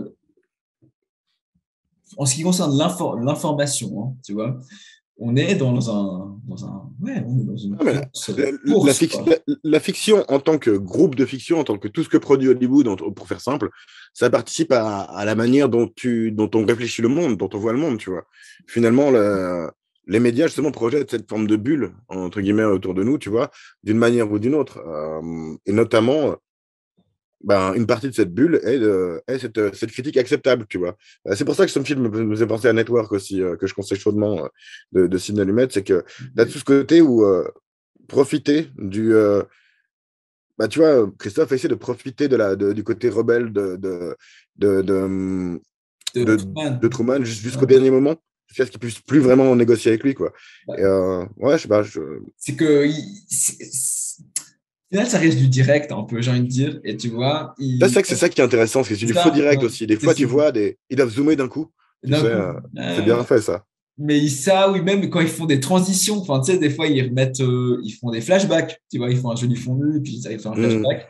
Et donc, tu restes sur un direct, mais tu sens que tu as des capsules vidéo prêtes si jamais elle est à être passée. Obligé, parce que comme il disait à un moment, il les montre pas quand il baise. Je pense qu'il ne les montre pas quand il fait ses besoins non plus. Non, non, bien sûr. Mais je ne sais plus pourquoi on parle de ça. Mais, Mm. On parlait du côté des médias qui parlent de médias, finalement. Ce côté méta, quoi, qui finalement est très présent dans ce film. voilà. J'allais te dire un truc, j'allais te demander justement, Tom, si ce film est méta ou pas. Et en soi, absolument. Pour moi, oui, parce il parle d'auteur, il parle de personnages, il parle de construire un produit en même temps, il parle de construire une histoire avec des vrais gens, mais bon, ouais, c'est... Je sais pas, Max, tu avais un truc à dire aussi? Non, pas plus, mais oui, oui, il est clairement méta, tu vois. Enfin, la télé dans le film et puis les placements de produits et tout ça, c'est un mélange de tout. Et puis, puis c'est une critique, une critique autant, comme je te dis, de la vie qu'une critique de la télé-réalité ou du monde un peu moderne. Enfin, il y a plein d'aspects, je trouve, il y a plein de niveaux d'analyse et au-delà de niveau d'analyse, même, il y a plein de façons de l'interpréter. Et à partir de là, justement, comme je disais, plusieurs niveaux de lecture. Et à partir de ça, pour moi, c'est un film méta. Ouais, et puis Tout je en crois restant simple. Mais si tu veux, tu peux vraiment faire un brainstorming à donf et aller chercher 40 000 choses dedans. C'est autant une histoire simple qu'une histoire compliquée à laquelle tu peux identifier plein de facteurs différents, quoi. Alors ça, je pense que ouais, il peut plaire à tout le monde, quoi, ce film. Il n'y a pas besoin de se creuser trop la tête pour le kiffer, quoi. Je veux dire, il marche au premier Non, il degré, mais c'est ça que tu peux... marche à tous les degrés que tu le regardes, je pense qu'il marche. Si tu veux en voir une critique de la vie, tu vois une critique de la vie. Si tu veux chercher une critique des médias, tu trouves une critique des médias. Si tu veux parler de folie, tu peux parler de folie. Enfin, il y a vraiment, enfin, c'est complet, quoi. C'est rempli de... Ah, c'est riche. Et à partir du moment, de toute façon, que tu parles de vie, que tu parles d'amour, que tu parles ouais, ton environnement, tu peux tout y trouver, hein. C'est comme une bonne peinture, hein. Tu peux y voir tout ce que tu veux. Je veux dire, c'est comme un bon ragoût, quoi. Comment? Comme un bon ragoût, mais... Non, mais j'aime bien faire des vannes. J'aime bien dire que le cinéma, c'est comme la bouffe. Ça me fait toujours rire. Allez-y, si vous avez encore un truc à dire là-dessus. J'allais juste dire un truc, c'est que si ce film, à cette époque-là, était, tu vois, était une critique envers les médias ou quoi, en 98, je me demande, tu vois, maintenant, à quel point, tu vois, il serait... Enfin, je trouve que j'ai l'impression que les médias ont peut-être... je sais pas Ils ont changé, ouais. ont changé, ou peut-être pas changé en bien, mais s'il était critique comme ça à cette époque-là des médias, comment il le serait aujourd'hui, tu vois, ce film? Je trouve, je sais pas. Je me demande, tiens, parce que je voulais parler un peu, on n'a pas assez parlé en fait de Andrew Niccol, qui est le mec qui a écrit le film, parce que de ce qu'il a écrit d'autres. Il a notamment écrit Bienvenue à Gattaca, Okay. Simone, qui a un truc sur les femmes virtuelles, Lord of War. Et dans les années plus récentes, c'est un truc que j'ai pas connu, mais In Time, The Host et Good Kill. Et tu vois, on est quand même sur quelqu'un qui... Et je pense que le film est comme ça, tu vois. On parle de critique des médias. Je pense qu'en fait, comme Bienvenue à Gattaca et comme In Time, c'est des films qui sont un peu avant-gardistes. Mm-hmm. Tu vois, on faisait des petites références. C'est une forme de science-fiction un peu. Voilà, on faisait des petites références de science-fiction. C'est vraiment... Au-delà de l'anticipation, c'est un peu de la projection aussi, tu vois. Ils se demandent comment les choses pourraient être si c'était poussé, tu vois. Dans un monde où il y a un truc qui est un petit peu différent. C'est un exercice de pensée. C'est là où c'est fun, ce genre de film. Tu prends la télé-réalité, tu la pousses un tout petit peu à l'extrême en 98, parce que le film, il date de 98. Si tu l'as poussé un petit peu à l'extrême, on en arriverait là. Et au final, aujourd'hui, on l'a poussé un petit peu à l'extrême, mais on n'en est pas loin. C'est ça où c'est intéressant, les films d'anticipation, où les gens disent « Waouh, putain, c'est trop impressionnant, ça a prédit la réalité, t'es là-bas. » En même temps, t'extrapoles un petit peu ce qui se passe, et puis, bah ouais... Et tu prends Bienvenue à Gattaca, on n'en est plus si loin. Enfin, je me souviens pas de ce film, moi. Je l'ai vu il y a très longtemps, vers le moment où il est sorti, mais je me souviens qu'il était cool, il me semble. Il est génial. Enfin, moi, c'est aussi un de mes films. C'est un film que j'avais étudié en cours et du coup, ça fait partie d'un de mes films préférés aussi. Et tu vois, ça parle de génétique et du coup de ségrégation qui est faite à partir de la base génétique. Tu vois, dans un monde où du coup, on pourrait créer, on pourrait, tu vois, c'est plus à la mode de mettre faire de l'eugénisme, tu dis. Ouais. C'est ça. Mais du coup, c'est plus à la mode de mettre au monde ton enfant par voie naturelle. En fait, quand tu es enceinte, tu vas chez le médecin pour faire des modifications génétiques pour qu'il soit plus performant et mieux, tu vois. Et du coup, ça crée une vraie fracture entre les personnes qui sont supérieures, finalement, puisqu'ils ont été modifiés génétiquement, et les personnes inférieures.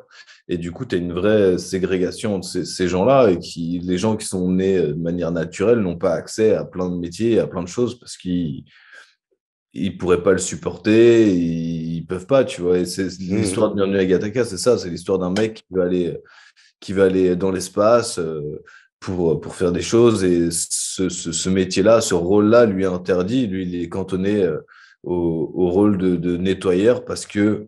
Ah, il y a un côté de caste aussi, ouais, comme ça. Voilà, parce qu'il n'est pas assez performant. Et du coup, toute l'histoire est sur le combat entre lui et son frère qui est inspecteur de police et qui au final se comparent l'un à l'autre toute leur vie. Et on apprend au final qu'il est... au final, la nature humaine fait qu'on peut se dépasser et du coup être aussi performant que quelqu'un, même si on ne l'est pas destiné à la base, tu vois. Spoiler. Ouais, j'arrive pas vraiment spoiler l'histoire non plus, mais non, mais je te expliquer grossièrement le scénario. Et du coup, tu vois, c'est assez... si on se projette dans quelques années, on n'y est plus très loin, tu vois. En tout cas, la question se pose. Ouais. Après, selon les endroits, il y aura des endroits où c'est légal et d'autres pas, je pense. Hein, mais... Voilà.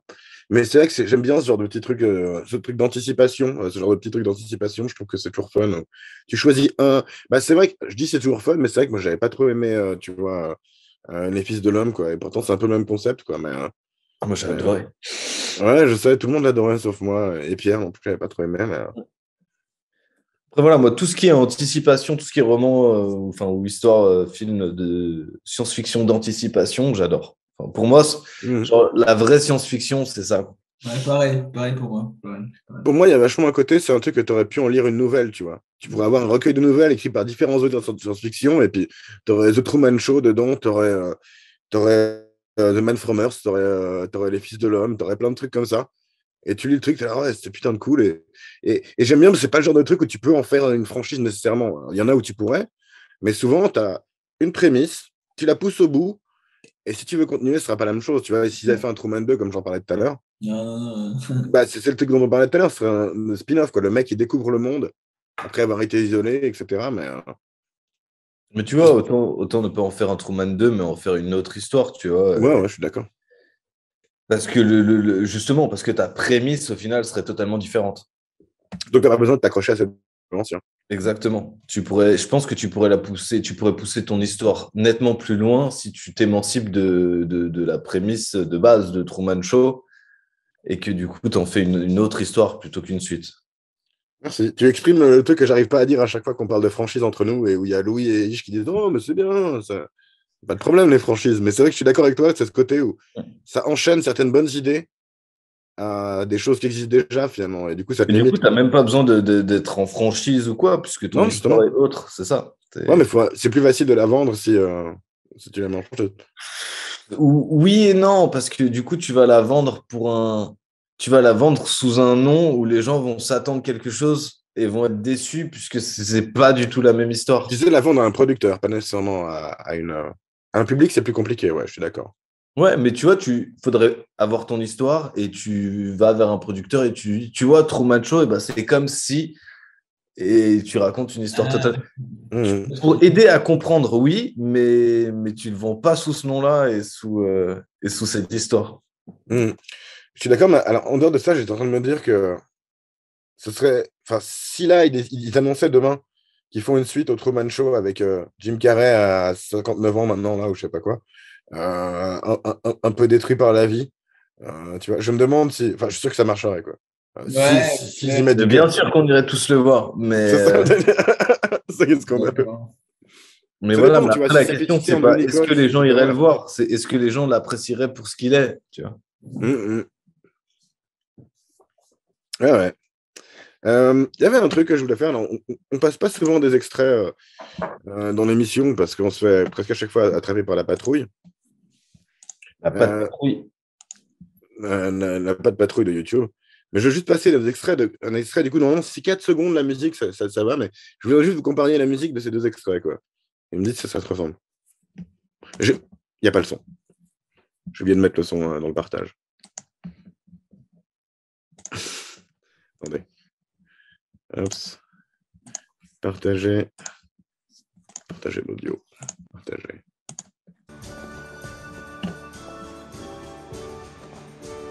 Quatre secondes.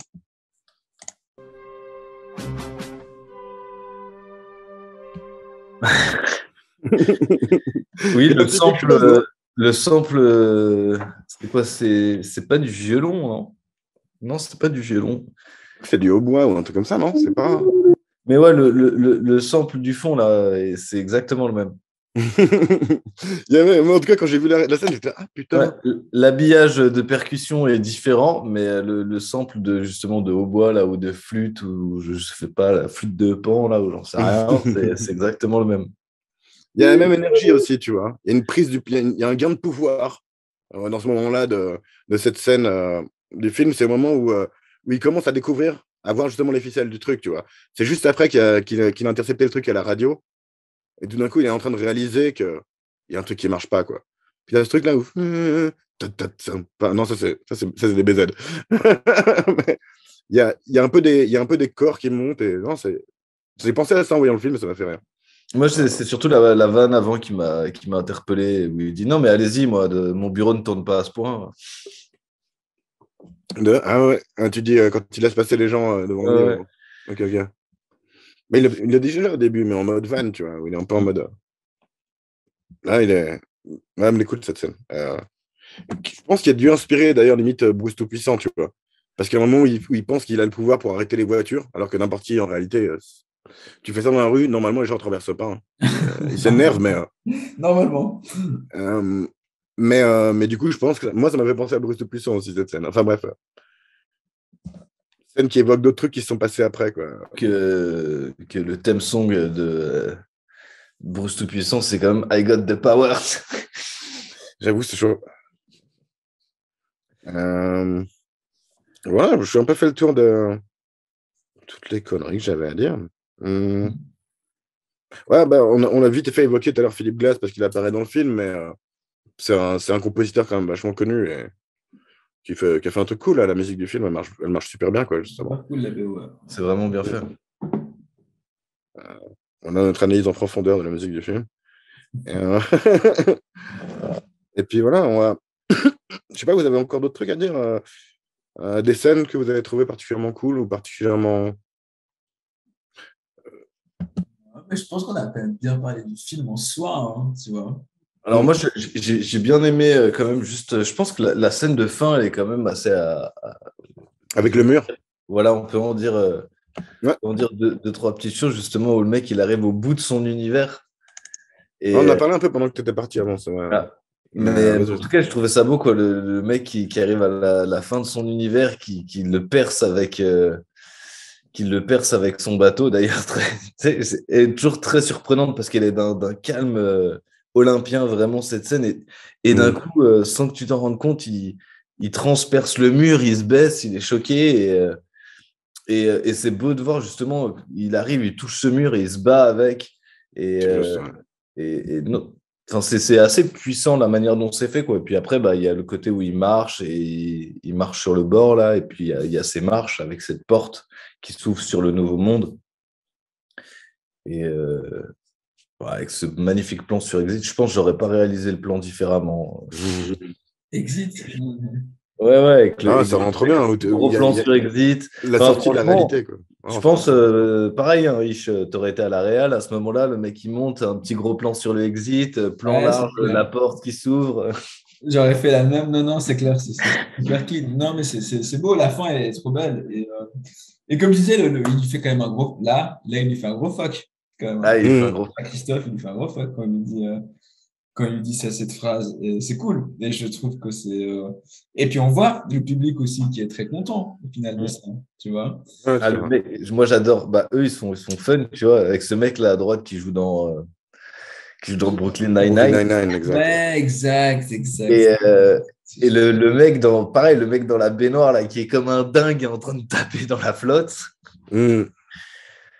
C'est. Ouais. Mais du coup, j'ai quand même l'impression que toutes les personnes qui regardent le Truman Show veulent ça au final, tu vois.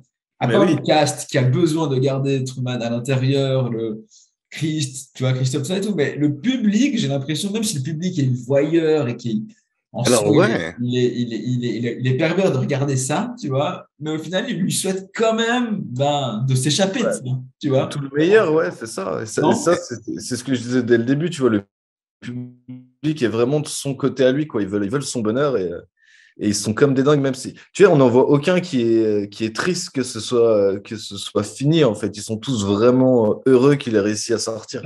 Oui, mais est-ce qu'ils vont demander, est-ce qu'ils ont envie qu'il y ait un reboot ou un remake? Est-ce qu'ils vont capturer un deuxième enfant pour faire la c'est suite? ça que je me demandais. J'avais pas pensé à ça, mais c'est glauque en fait. Je pense que Christophe, moi j'avais pensé, et je pense que Christophe, le truc, c'est qu'il a trouvé ça maintenant. C'est que ça va être le produit qu'il va vendre, tu vois. C'est ça. Maintenant, il va en faire une franchise, exactement. Tu vois, Le mec, il a tellement investi, il a le studio, il a tout.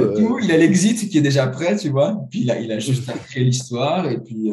Il sait où il s'est foiré sur les premières fois et il a juste à.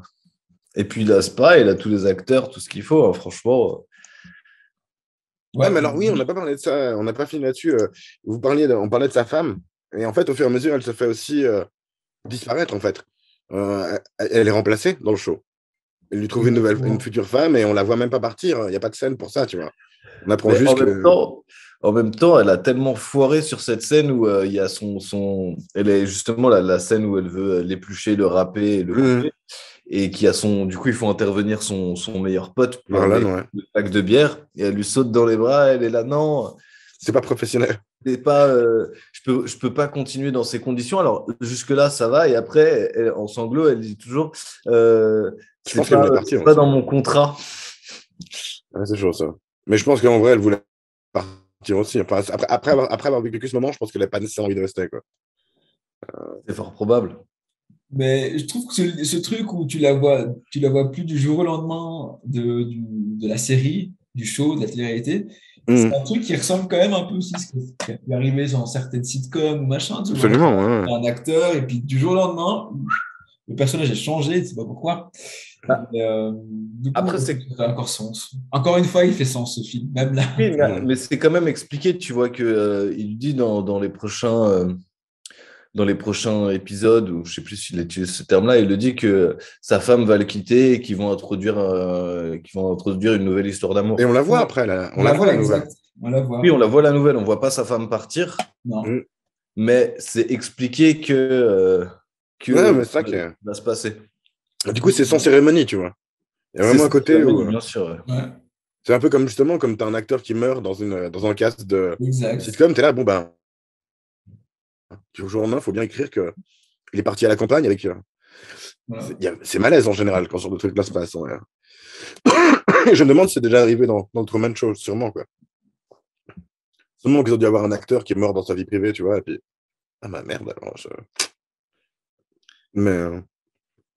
Je me demande, tu vois, tu pourrais presque faire une série sur le behind the scenes de Truman Show, tu sais. Non, mais je trouve que là, on a trop causé, mais en vrai, par rapport à une télé-réalité, il y a tellement un truc à faire, putain, en vrai. Vraiment rien de truc à faire. Après, c'est l'éthique et la morale. Hein. Non, je te dis une fiction de télé-réalité, pas faire une vraie télé-réalité. Parce qu'en réalité, il n'y en a pas tant, je crois, qui ont été. J'ai essayé justement de trouver des trucs pour vous introduire. Du coup, j'ai fini sur des films de Ed Harris, hein. Enfin, avec Ed Harris. Mais du coup, il n'y a pas tellement de films sur la télé-réalité. En cherchant, j'ai trouvé Ed TV, quoi, qui était connu. Je me souviens de ça. Et les autres trucs, en vrai, il n'y a vraiment pas grand-chose. Westworld, à part ça, non, mais bon, je conseille tout le temps à tout le monde de regarder Westworld, la série. Mais je pense qu'après, si on en cause un peu, j'ai un truc où je pense que ça pourrait être marrant de faire Comme tu as dit, il n'y a pas beaucoup de trucs sur la télé-réalité, finalement. Tu vois. Ouais, t'es une bête. C'est drôle. Bref, voilà, il y avait d'autres trucs encore, Max, qui te tirent le pied? Non, bah après, moi, je peux enchaîner un petit peu sur ma petite. Au-delà de Chronique? ma petite chronique, mais sur mes petites anecdotes habituelles. Yes, parfait. Alors, je pense qu'il y a deux, trois choses qu'on a déjà abordées, comme la psychiatrie, là, avec le fameux syndrome de Truman. Euh, Qu'est-ce qu'il y a d'autre? Que c'était aussi le premier rôle dramatique de Jim Carrey. Mm. Après, Qui en a alors, abusé, il est vraiment excellent, quoi. ouais, il y a des petites références qu'on peut, euh, qu'on peut aborder, justement, en fait. Alors, du coup, ils ont voulu mettre tout Hollywood dans le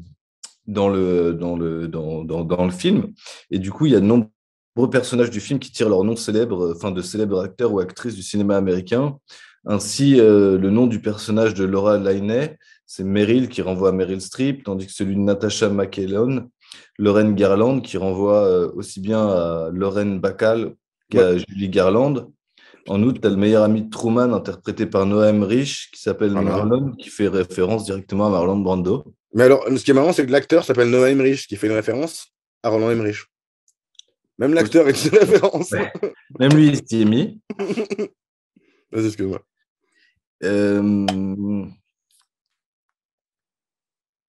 Qu'est-ce qu'on a d'autre? Ah oui, alors dans les petites anecdotes comme ça de tournage, on a chacun de leur côté, justement à l'image du personnage dans le film des acteurs Jim Carrey et Ed Harris, donc Truman et Christophe, ils se sont jamais vus en fait pendant le tournage. Oh putain, énorme. Ouais. Ok. Donc ils ont vraiment réussi Mais du coup, Christophe, tu penses, il regardait. Si, il y a encore des trucs dont je peux parler. Il regardait justement, il regardait des images qui avaient déjà été tournées, tu penses? Tu vois, l'acteur qui joue à Christophe, ou bien est-ce qu'il jouait contre rien? Alors ça, je saurais pas te dire si c'était autant du fond vert ou si c'était des images déjà tournées, Franchement, je serais mais en curieux. tout cas, Mais, ils se sont jamais croisés. hmm. Alors, une anecdote aussi assez intéressante, c'est à propos de, du coup, comment elle s'appelle déjà cette ville dans la série, Dans, enfin, dans le film. Sea Heaven? Voilà, C'est comme Sea ça? Haven. Bah, Sea Haven, en fait, on dirait vraiment que c'est une ville de plateau de tournage qui a été fabriquée pour, alors qu'en fait, pas du tout. Ça a été tourné enfin, principalement, ça a été tourné dans la petite ville de Seaside en Floride. C'est une petite communauté de 90 hectares qui rassemble quelques 300 maisons. Et ils disent justement la ville semble avoir été construite pour le film, déclare Peter Weir. Et du coup, c'est totalement, enfin, c'est une vraie ville, quoi. Donc Ouais, mais alors ça m'étonne pas tellement. Enfin, tu vois, la Floride, c'est l'endroit des retraités, tu vois. ouais. Ils se sont fait une fausse année 50-60 là-bas pour leur retraite, quoi. C'est pas mal. Par contre, la maison principale du film, je crois que la maison qu'ils ont utilisée pour celle de Truman, elle est à Seattle, par contre. Si je me souviens bien de ce que j'ai lu, quoi. C'est fort probable. Voilà, t'as d'autres trucs, d'anecdotes? Alors, comme ça, là, j'en avais vu encore un. Il faut que je te retrouve ça dans ma petite liste. Tac, tac, tac, tac, tac, tac. Un autre film que j'ai jamais vu, que je voulais mater, qui a aussi ce genre d'ambiance, c'est Pleasantville, qui a l'air bien. C'est Ah, genre en noir et blanc, puis ça se colore, là, genre. C'est justement ces films qui ont cette esthétique des années 50, un peu comme on avait parlé l'autre fois, je crois que c'était off, mais on avait parlé des Doigts romains d'argent aussi. Euh, Cette esthétique de banlieue avec la barrière blanche en bois. En tout cas, ça marche assez. Ça avec évoque Tobey toute cette image. Maguire. Hein? Avec Tobey Maguire. Ah, ok, ok. Je l'ai jamais vu, mais je sais que j'en ai entendu du bien, notamment à l'époque. Après, peut-être que je sais pas s'il a bien vieilli, mais. Alors, on parlait aussi de récompenses et du coup, Jim Carrey, il a quand même reçu un Golden Globe pour son interprétation en 98 dans Truman Show. Ok. Ah, voilà. Pas mal. C'est cool. C'est ça. J'ai vu vite fait qu'il avait plein de nominations dans plein de trucs, notamment. C'est pas étonnant. Pas Je vais pas d'Oscar, me mais creuser, quoi. un Golden Globe. Non, mais le film lui-même avait aussi plein de nominations et il a gagné pas mal de trucs. Mais rien aux Oscars. Mais il était nominé sur 3 trucs, genre. Euh, Ok. Et la dernière petite chose, c'est qu'en fait, du coup, Ed Harris, il avait travaillé avec Peter Weir justement pour rédiger toute la biographie fictive de 10 pages qui explore le passé du directeur de programme. Le réalisateur lui a par exemple imaginé une enfance malheureuse qui l'aurait ainsi poussé à créer un monde artificiel parfait. Mhm. Donc Christophe a été approfondi. Apparemment, j'avais vu que Andrew Nichols a notamment écrit aussi plein de trucs sur la backstory fictive de ce qui serait passé dans Truman Show, tu vois, qu'on n'a jamais vu, tu vois. Mhm. Il a donné de la profondeur à tout plein de trucs. Et en effet, ils ont encouragé les acteurs aussi à le faire pour leur personnage. Ce qui est une bonne idée, quoi. Une Bible, comme tu dirais, Ish. Ouais, une Bible pour l'acteur. Et j'avais envie de retrouver aussi, je l'ai plus sous les yeux là, le livre qui a inspiré le scénario Ok, de Truman. Mais je vais te retrouver ça j'ai pas vu ça. dans la minute, je pense. Ish, tu t'es inventé tu t'es finalement trouvé une chronique ou bien? Toi qui étais déjà à qui était déjà à l'épisode 3 ou 2 d'émission, mais bon, on n'en faisait pas là à l'époque. Ah non, bah non, non, j'ai pas de chronique, non, non. J'aurais pas du tout réfléchi à une chronique, non, non, du tout. Désolé, mais Quel honneur. non, pas de chronique. Non, pas de chronique, fais chier. Bon, bah, en impro, comme ça, c'est chaud, hein. Faudrait que je trouve une Euh, chronique où je parle de série. Voilà, chaque fois, En je vrai, parle en de vrai, c'est série vrai, pour. une recommandation série en rapport du film qu'on a parlé, c'est vrai que ça peut Ouais, être une ouais, bonne dans idée. l'idée comme C'est ça, plus bah, simple, ouais.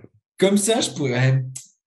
Comme ça, je dirais. Bah, je parle toujours de Westworld, mais je parle une série anglaise qui s'appelle Rec. Non, de 7, je crois, tu vois. J'avais parlé de cette histoire de. Il y a une épidémie, enfin, il y a une invasion de zombies, quoi. Et puis, il y a des gens qui sont coincés dans une télé-réalité et qui ne le savent pas. Je crois que j'avais parlé de ce truc déjà. Et Ça je me dit vaguement quelque chose. Ah oui, oui, oui. Ah oui, et d'ailleurs, je t'avais répondu que c'était plus ou moins arrivé avec des gens pendant le Covid.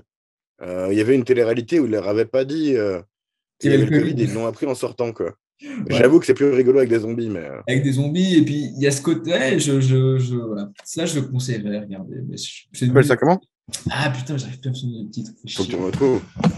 Euh, Max, t'as retrouvé ton truc? Mais bien sûr, en fait, le Truman Show, du coup, sans le dire nommément, euh, d'un roman, Le temps désarticulé du célèbre écrivain de science-fiction Philip K. Dick, On auteur a de trouvé. Les androïdes rêvent-ils des moutons électriques. Qui a inspiré Blade Runner de manière très connue. Ok, ok. Ouais, mais c'est pas étonnant, hein. Justement, c'est pour ça que je disais que ça ressemble à une nouvelle de Le science-fiction. C'est temps peut-être. désarticulé. Mais oui, Temps oui, désarticulé. il y a quand même une sous-lecture de science-fiction dans Truman Show. Ben, en fait, alors c'est vrai qu'on essaie souvent de parler de ce truc-là, mais le côté film de genre ou littérature de genre, il y a toujours ce côté un peu décalé de la réalité. Et là, c'est très facile de classer ça comme science-fiction ensuite, quoi. Après, c'est peut-être un peu. Ouais, voilà, c'est pas vraiment ça de la science-fiction, mais il y a ce côté changer la réalité un petit peu pour dire quelque chose de la réalité elle-même, quoi. mais Si vous assez m'excusez, subtil. Enfin, faut que ce soit fait assez subtilement, mais c'est vachement intéressant, je trouve, de pouvoir faire ça, tu vois. Typiquement, bah, tu reprends un peu certains épisodes de Black Mirror, typiquement, tu vois, ouais, c'est c'est exactement vachement ça le ça. concept. Ouais. Et J'ai jamais regardé, mais j'entends que c'est bien ça le concept, en effet. et bon, c'est ça exactement. Tu reprends un peu la réalité, tu la modifies un tout petit peu, et tu peux traiter de ce Mm, qu'on vit. Tu peux même tellement l'exagérer. Et puis, je trouve que c'est quelque chose de stylé à faire, en vrai. Après, pas facile, mais stylé. mm. Vous m'excusez, il faut absolument que j'aille pisser. Mais non, mais c'est un chouette. Au-delà aussi du défi à relever et de la qualité des œuvres que ça peut donner, c'est, je pense, aussi un très bon exercice d'écriture. Ouais. Non, non, mais il y a 200%. Mais dès qu'on termine l'émission, je poserai dans un truc là, si ça vous inspire. Mais oui. Mais non, ça reste, en tout cas, Bon ce film, film hein, vraiment reste. très bon choix, Max. Ouais. Vraiment très très bon choix, je trouve. Quand il m'a dit qu'il y avait ça, j'étais là, ah putain, ouais, j'aime trop ce film pour pas venir en cause. Mais je t'avoue, le casting, Ouais, je trouve que le casting, il est juste ouf. Il est juste parfait. Et Laura Linney, qui récemment, je ne sais pas si vous avez vu Ozark, tu vois, Ouais. qui joue dans Ozark et bah, qui est pareil, qui a le même, je pense, tu vois, qui est une actrice incroyable, en fait, pour le coup, qui est trop juste, je trouve, dans Ozark. Voilà. Et je voulais juste faire le lien avec ça. Et puis, euh, Natasha McElhone, je pense que je l'ai trop aimée dans Californication avec David Duchovny. Je pense qu'ils font un bon duo. Ils font un duo très organique à la télé, je trouve, même qui est très toxique, hein, l'un et l'autre et tout ça. Mais je sais C'est pas. marrant parce que je trouve qu'elle a un petit air de la meuf qui jouait dans X-Files. Comment elle s'appelle? Je sais plus. Mais Bah, c'est David Duchovny, en tout cas, Duchovny, qui joue dans X-Files et dans c'est pour ça que je dis ça. Et ouais, il y a peut-être un lien, écoute. Hein. Mhm. Non, je trouve pas qu'elle est bien. C'est bon. Non, je trouve, ouais. Mais comment elle s'appelle déjà? Putain. Gillian Anderson. Ouais, Euh, qui est une actrice anglaise, hein, je crois. Hein. Parce qu'elle joue après dans une série anglaise. D'accord. Ouais. Donc, soit fait la fausse ricaine, soit la fausse anglaise. Du coup, on va passer à la question à la con. Alors, malgré les efforts de Max, tu n'avais pas trouvé une autre question à la con à la place? Je sais que tu avais essayé. Non, à part si tu devais monter une télé-réalité, qu'est-ce que ce serait? Ouais, ça, c'est quoi? Tu vois, c'est trop de boulot. C'est complexe. C'est Enfin, complexe. du coup, ouais, ma question à la con, ouais, c'était c'est quoi ta télé-réalité préférée? S'il y en a que tu as regardé et kiffé, ou jamais? J'ai jamais vraiment kiffé les télé-réalités, quoi. J'ai regardé par curiosité, mais Alors, on pourrait argumenter que même tu vois, les jeux, genre un truc comme Fort Boyard, on pourrait argumenter que c'est la télé-réalité. En tout cas, tant qu'on utilisait des gens qui étaient des vrais humains et pas des célébrités. Tu vois. ben après, enfin, ouais, je sais pas, c'est un peu trop souvent. Je vois un peu trop souvent le côté fake, tu vois, et le côté mal joué des téléréalités. Et du coup, C'est vrai ça qu'on m'a. avait parlé de ça aussi, du fait que les télé-réalités sont elles-mêmes scriptées et Oui, fake, quoi. ah oui, oui. Et du coup, je sais quand je prenais justement les cours de théâtre, on regardait pas mal les téléréalités pour essayer de trouver, enfin avec mon coloc, on matait pas mal ça, pour trouver le moment en fait où il y avait la rupture entre le moment où ils étaient eux-mêmes et le moment où ils jouaient. Ok. Mais sinon, enfin, tu vois, ça m'a jamais Quoi vous intéressé. regardiez alors? Bon, on a checké un petit peu tout, tu vois, même les anges, Ah, t'es plus jeune que moi. Hein. les ch'tis et tout ça. Mais sinon, non, après, moi, la première que j'ai regardée, je crois que c'était la première qui était passée en France, tu vois, c'était le Love Story, la saison 1 du Love Story. Et je pense que c'est celle qu'on a un peu tous le plus regardé parce que bah, c'était la première. J'avais pas M6, mais c'est celle dont je me souviens le mieux, même Ouais. sans l'avoir regardé, quoi. Parce que tout le monde Et, en parlait quand même, quoi. et Un puis peu comme voilà, Truman, quoi. et puis tu avais, forcément, tu avais une ou deux personnes qui étaient attachantes. Et moi, ce qui m'avait le plus marqué en fait dans cette saison-là de télé-réalité, c'est c'est qu'il y en avait un, je sais plus comment il s'appelait, Steve ou un truc comme ça. Il avait fait aussi Stevie. d'autres choses. Ouais, Stevie, il avait fait d'autres choses par la suite. Stevie Boulet, Et tu ouais. sais, je crois que c'est chaque semaine, ils éliminaient une personne. Et le jour où ils l'ont éliminé, lui, et qu'ils ont donné son nom, tu vois, ils sont tous dans le canapé comme ça, ils sont tous en train de prier de ne pas être éliminés. Et quand ils ont donné son nom, il s'est levé, il a fait ouais. Il a regardé à droite, à gauche, il a fait ah non, merde, c'est pas le moment. Et ben, tu vois, la bonne rupture, bonne fracture entre le moment où ils jouent et le moment où ils Oui, sont. ok. Et voilà, et tu voyais que le mec, en fait, il en avait ras le cul d'être là. Quoi. Donc, Ça, c'est un truc, je me suis dit, ça pouvait être une version de la question qui aurait pu exister. C'est, si tu avais dû faire une télé-réalité, enfin, une version de Truman Show avec une star de la télé-réalité française, tu vois. Qui est-ce que tu aurais pris, quoi? Est-ce que tu aurais pris Loana? Est-ce que tu aurais pris Stevie? Est-ce que tu aurais pris Moundir? Est-ce que t'aurais... Enfin, moi, c'est que des trucs de boomer comme référence de télé-réalité, mais... mais ouais, bon, ça, c'est plus... Ouais. Tu vois, c'est une question de merde aussi, quoi, mais... Mais Vas-y. pardon. Non, mais juste, le rapport à la télé-réalité, c'est vrai que moi, j'ai quand même j'ai quand même grandi un peu avec la télé, tu vois, en soi. D'une façon ou d'une autre, j'ai beaucoup regardé la télé quand j'étais jeune. Et 2001, quand sort Love Story 1, tu vois, j'ai 11 ans, tu vois. Et j'ai quand même, je me souviens que je n'étais pas le seul. Je ne dirais pas que si j'avais un gosse qui a 11 ans aujourd'hui, peut-être que si Love Story 1 sortait, je ne laisserais peut-être pas regarder Love Story 1, j'en sais rien, tu vois. Mais c'est vrai qu'à cette époque-là, j'avais l'impression que les parents n'étaient pas très voilà, en mode Osef parce j'étais pas le seul. À la cour de récré, machin, on parlait énormément de ce truc, tu vois. Et je trouve que Love Story 1, ça a marqué une génération de gens. Et tu disais Fort Boyard, ça aurait pu C'est être. comme Truman, en vrai. Les gens en Ouais, parlaient voilà, autant que de comme Truman Truman, un quoi, peu. vraiment. Mais je sais pas à quel moment j'ai vu Truman pour la première fois, tu vois. Mais je sais que, tu vois, je suis sûr d'avoir vu Love Story 1 en 2001, par exemple, quand c'est sorti sur M6. Mais du coup, tu disais Fort Boyard, voilà. On pourrait catégoriser un peu dans un jeu avec eux, mais je pense que le côté télé-réalité, il vient quand pendant du lundi au dimanche, tu suis des gars à la télé, tu vois. Dans Et c'est leur peut-être intimité, quasiment, quoi. ce truc, et c'est ça en fait qui était. Je trouve que la télé, elle est cool quand ça fait des trucs un peu uniques, tu vois. Et le Love Story 1, ça a fait ça, c'était un peu ce côté unique de suivre. Je dis pour des gens qui habitaient à Genève, machin, hein. Aux States, il y avait peut-être déjà de l'avance, mais c'était la première télé-réalité ici. Et ce côté unique de la télé, c'est toujours ce qui fait que les gens reviennent un peu, tu vois. Et ça, j'ai trouvé cool. Ça, à l'époque, là, j'avais trouvé cool. Du coup, l'idée s'use au bout d'un moment, quoi. Comment? C'est comme tout, quand tu as un truc nouveau, tu continues à le faire, c'est plus nouveau. Ouais.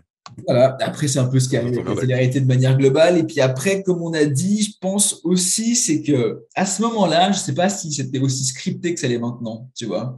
À l'époque de Love Story Je 1, sais pas. 2001, je pense pas que c'est aussi scripté que c'est maintenant. Tu vois, parce que quand tu regardes un peu des trucs comme Les Anges, je regarde pas ça, mais disons que voilà, Les Anges, ou ce truc c'est ce genre de truc, ou le truc de la villa des cœurs brisés, machin.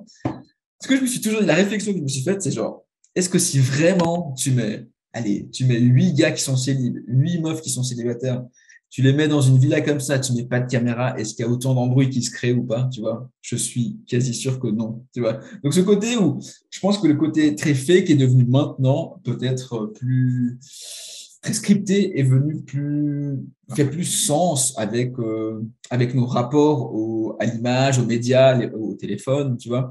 Donc, En dehors du fait que ce soit scripté, il y a aussi le côté que justement, ces gens-là ont vu des téléréalités déjà. Ils sont déjà vus comme il y a des embrouilles et comment tu restes, c'est que tu fais du drama et que tu es intéressant, tu vois. qu'est-ce qui marche, évidemment. Donc, Mm. au final, tu restes un produit et puis tu le vends. Et à quel point, Bien sûr. moi, en soi, que ces gens le fassent, ça ne me dérange pas, tu vois.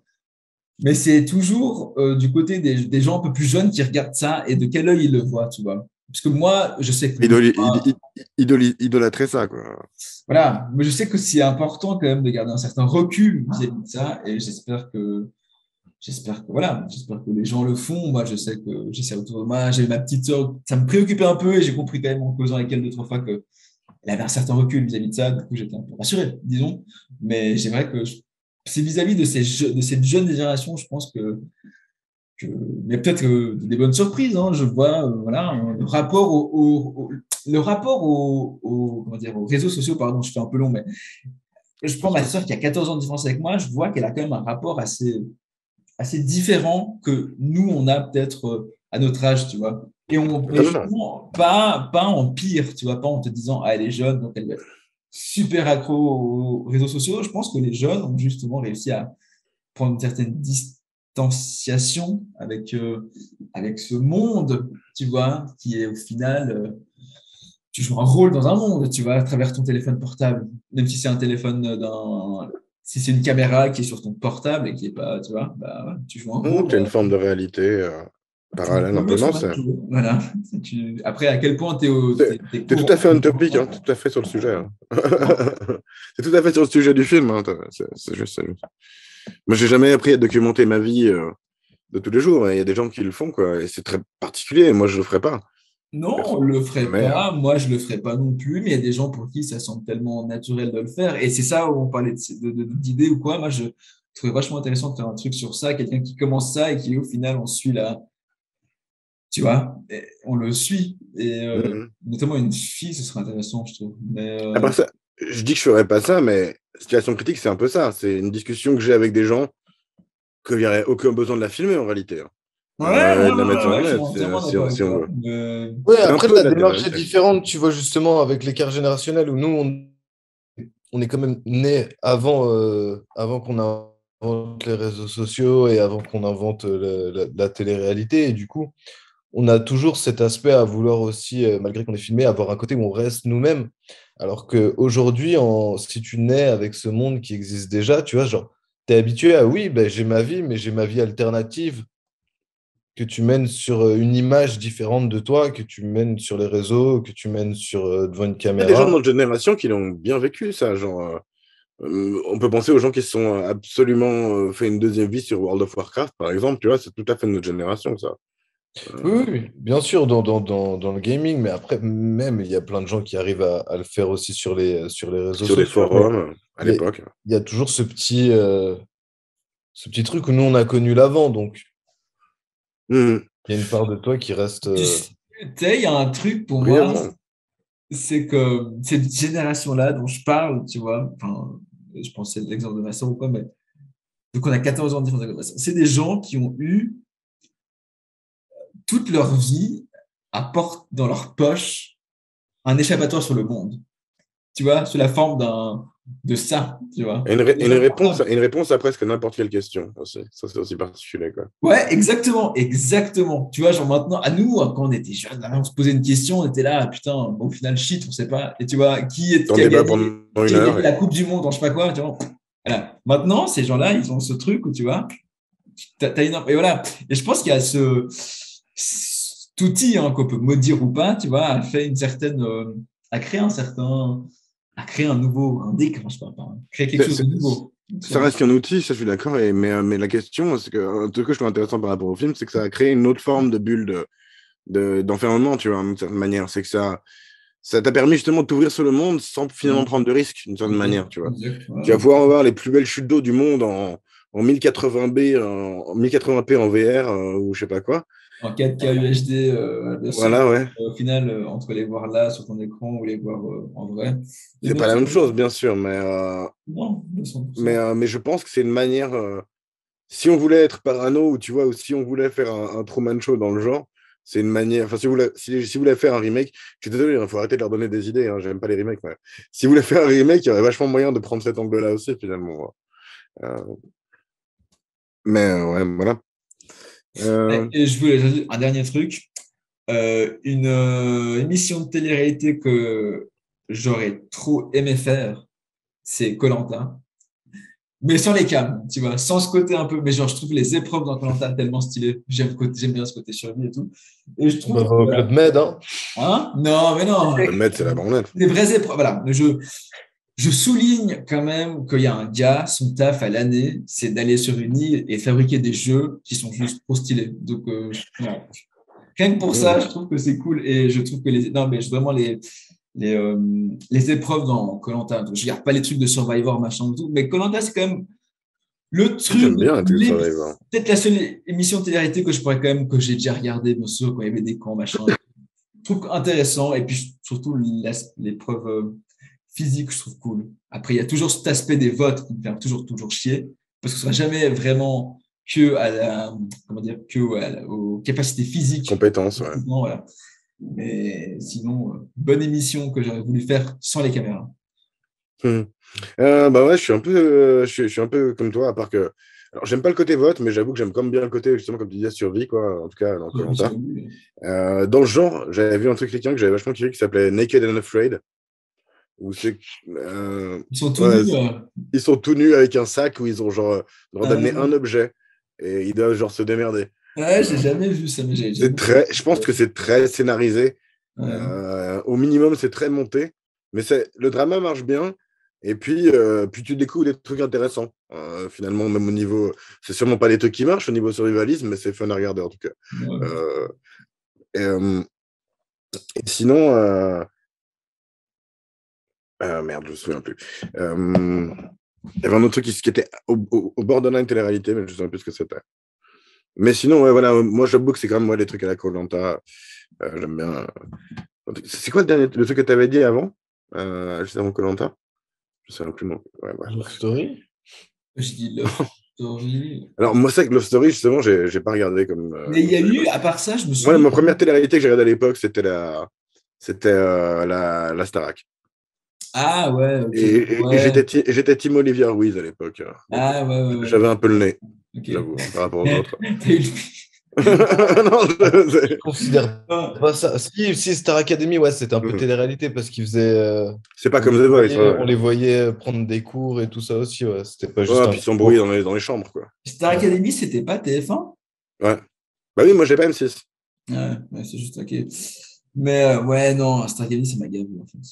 Le truc de chant, ça me gave en fait. Mais, Ouais, moi, j'aime bien. Un jour, on va reprendre toutes les chansons qui sont bien, on va les détruire. Ouais, d'ailleurs, il faut qu'on se fasse une soirée karaoké, un de ces quatre. Oh mon ouais, Dieu, non. c'est juste. Ben voilà, je crois qu'on a fait le tour de la question à la con aussi. On va passer aux notes. Du coup, que de lancer? Et écoute, alors je vais rester sur ma ligne quand même de mettre que des bonnes notes à chaque fois. Et je pense, Bien que pour les bons films, quasiment. bah, en même temps, je viens que pour les bons films. Je suis venu pour Inbred. Non, non, Non, mais t'étais venu pour White God à l'époque. Donc. je suis venu pour White God, c'est vrai, putain, ce film. Moi, je crois que c'est parce que je venais d'avoir un chien. Je pense que justement, je pense que t'en parlerais différemment, quoi. Mais c'est marrant. Non, Ouais, je crois que t'avais j'avoue, pas encore de chien. j'avoue. Hein? T'avais pas encore de chien, mec. Je crois que t'avais pas encore de chien à l'époque. Non, j'avais pas de Ça fait chien. bientôt 2 ans, mec. Putain, ok. Ah, mais j'étais sûr, c'est amusé alors. Ok. Non, je me souviens, dans l'émission, tu dis ma copine, elle adore les chiens. Ah ouais, putain! Jesus. Non, alors, je vais quand même mettre, je vais quand même mettre 10 pour Truman Show. Clairement. Ouais.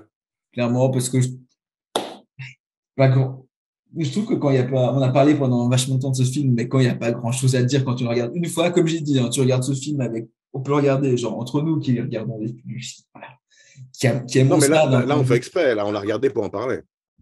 On l'a regardé. Bah, moi, l'autre jour, je l'ai mis avec un pote à moi qui était là. Il sait que je devais faire l'émission. Je lui dis, je voulais revoir l'émission, je voulais revoir le film. Il m'a dit, mais tu sais quoi, vas-y, je regarde un bout avec toi. Et puis au final, il est resté quasiment sous le film, en fait, tu vois. Et il était 2 heures du mat. Et donc, le truc, c'est que voilà, même le gars qui l'a juste regardé comme ça, il l'a regardé jusqu'à la fin parce que ce film est trop bien, tu vois. Il se regarde d'une traite et puis il est chaud. Ouais, il est relativement court. Ouais, ouais. Oh. Le rythme est soutenu sans être étouffant. Il est parfait. Pas grand-chose à dire, quoi. Pas grand-chose à dire. Ouais, voilà, comme tu dis, on a beaucoup parlé, mais c'est vrai qu'il n'y a pas grand-chose à redire, en tout cas. Exact. Il y a des bonnes performances dont on a beaucoup parlé. Il y a une manière de présenter les choses qui rend crédible le concept, vraiment la manière dont c'est filmé, où tu vois que la caméra est dans un bouton ou ce genre de conneries. C'est super intelligent, ça marche très bien. Les concepts sont fun parce que ça explore, vraiment. Moi, ça m'a sûrement ouvert les yeux à l'époque et justement, en le voyant de manière un peu plus analytique aujourd'hui, j'ai trouvé qu'il y avait encore plus de choses à y trouver. Euh, et voilà, ouais, pardon. Pour une fois, je ne vais pas faire trop long non plus. Pour moi aussi, ce sera 10. Max? Eh ben, moi, je vais mettre 0. Non, non, moi, je mets un 10 sans hésiter. Truman Show. Bah, déjà, c'est moi qui l'ai amené, donc. C'est le premier film avec 10 de moyenne, quoi. Ouais. Mais je pense qu'il le mérite. Stylé, ça. Et puis, ouais, non, enfin, je veux dire, je pense qu'il fait partie des top films que tu peux voir dans l'histoire du cinéma. Je pense qu'il fait partie des meilleurs films. Et puis voilà, quoi. En tout cas, accessible aux gens de notre génération, tu vois. Parce que c'est vrai Accessible à tout le monde. Ouais, À tout le monde, tout âge, que tu sois triste, que tu sois heureux. C'est le Truman Show. Non, oui, Euh, ouais, bravo, bravo, bravo. Non, excellent choix. Excellent choix. Justement, j'avais dit à Louis, même si t'as pas le temps de le voir pour l'émission, mate-le, quoi. Parce que... Est-ce qu'il l'avait jamais vu? Non, il l'a jamais vu. Ah bah. Ouais, c'est ouf. Putain, j'ai oublié, je voulais faire le tri parce il reste 3 films dans le chapeau, dont 2 de moi. C'est bien qu'on finisse pas sur 2 à la suite. Mais j'ai oublié d'enlever le 3e, donc ce sera le hasard. Je voulais tricher, mais non. Non, je pense que là, je le sens pas. Ah, ouais, c'est moi, ok. C'est un film que moi j'ai choisi. Motherfuckers. Un film d'animation français. Oh. Ok. il y a quelques années, basé sur une bande dessinée de Run qui était publiée chez Ankama. Mutafakaz.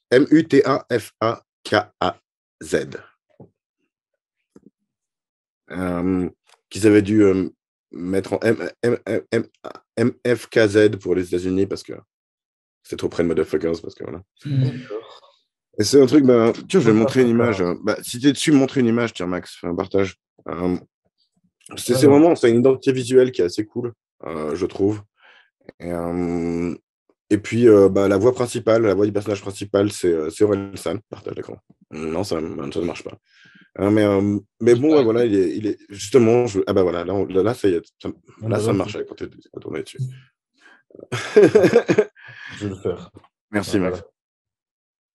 Voilà, c'est une certaine identité visuelle. Et puis, justement, je voulais mettre un truc. Comme j'avais dit, il y a beaucoup de trucs glauques. Alors, celui-là n'est pas particulièrement heureux comme film non plus, mais voilà, ça met un peu dans. Sinon, le truc, à la base, Louis voulait mettre un film qui faisait chier à tout le monde, qui faisait troll, et puis il en a pas mis, il a dit, bon, bah, tant pis. Puis du coup, moi, je me suis senti l'obligation de mettre un mauvais film. Puis quand j'ai vu ce qu'avaient mis les autres, même si c'était des bons films, j'ai dit, non, mais je vais pas mettre un mauvais film. Et du coup, j'ai mis ça parce que c'est un truc qui m'a marqué, justement, j'ai la BD aussi, donc je me suis dit... c'est stylé, donc tu trouves que c'est un truc cool. Ouais, c'est un truc que j'aime, ouais, c'est pas un film que j'aime pas.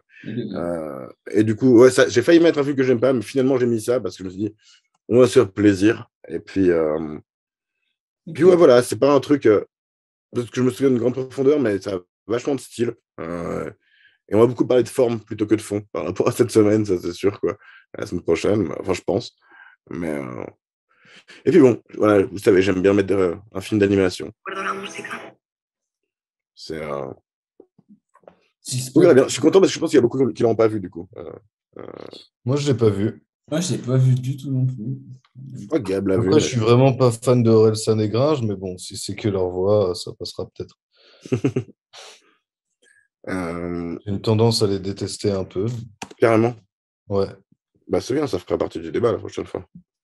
Ouais. Ça animera le truc. C'est plus personnel que ça. Ah ouais. Ok. On en parlera en off alors. Voilà. Du coup, si vous nous avez suivis, merci d'avoir été là. Hein, merci de mettre des likes. Merci les gars à vous d'avoir été là, Ish et Max. Ça fait plaisir. Merci. Et puis voilà. Nous étions en situation critique. Maintenant, nous sommes libres. Et nous en verrons. Et pas encore. Comme Truman. Pas encore.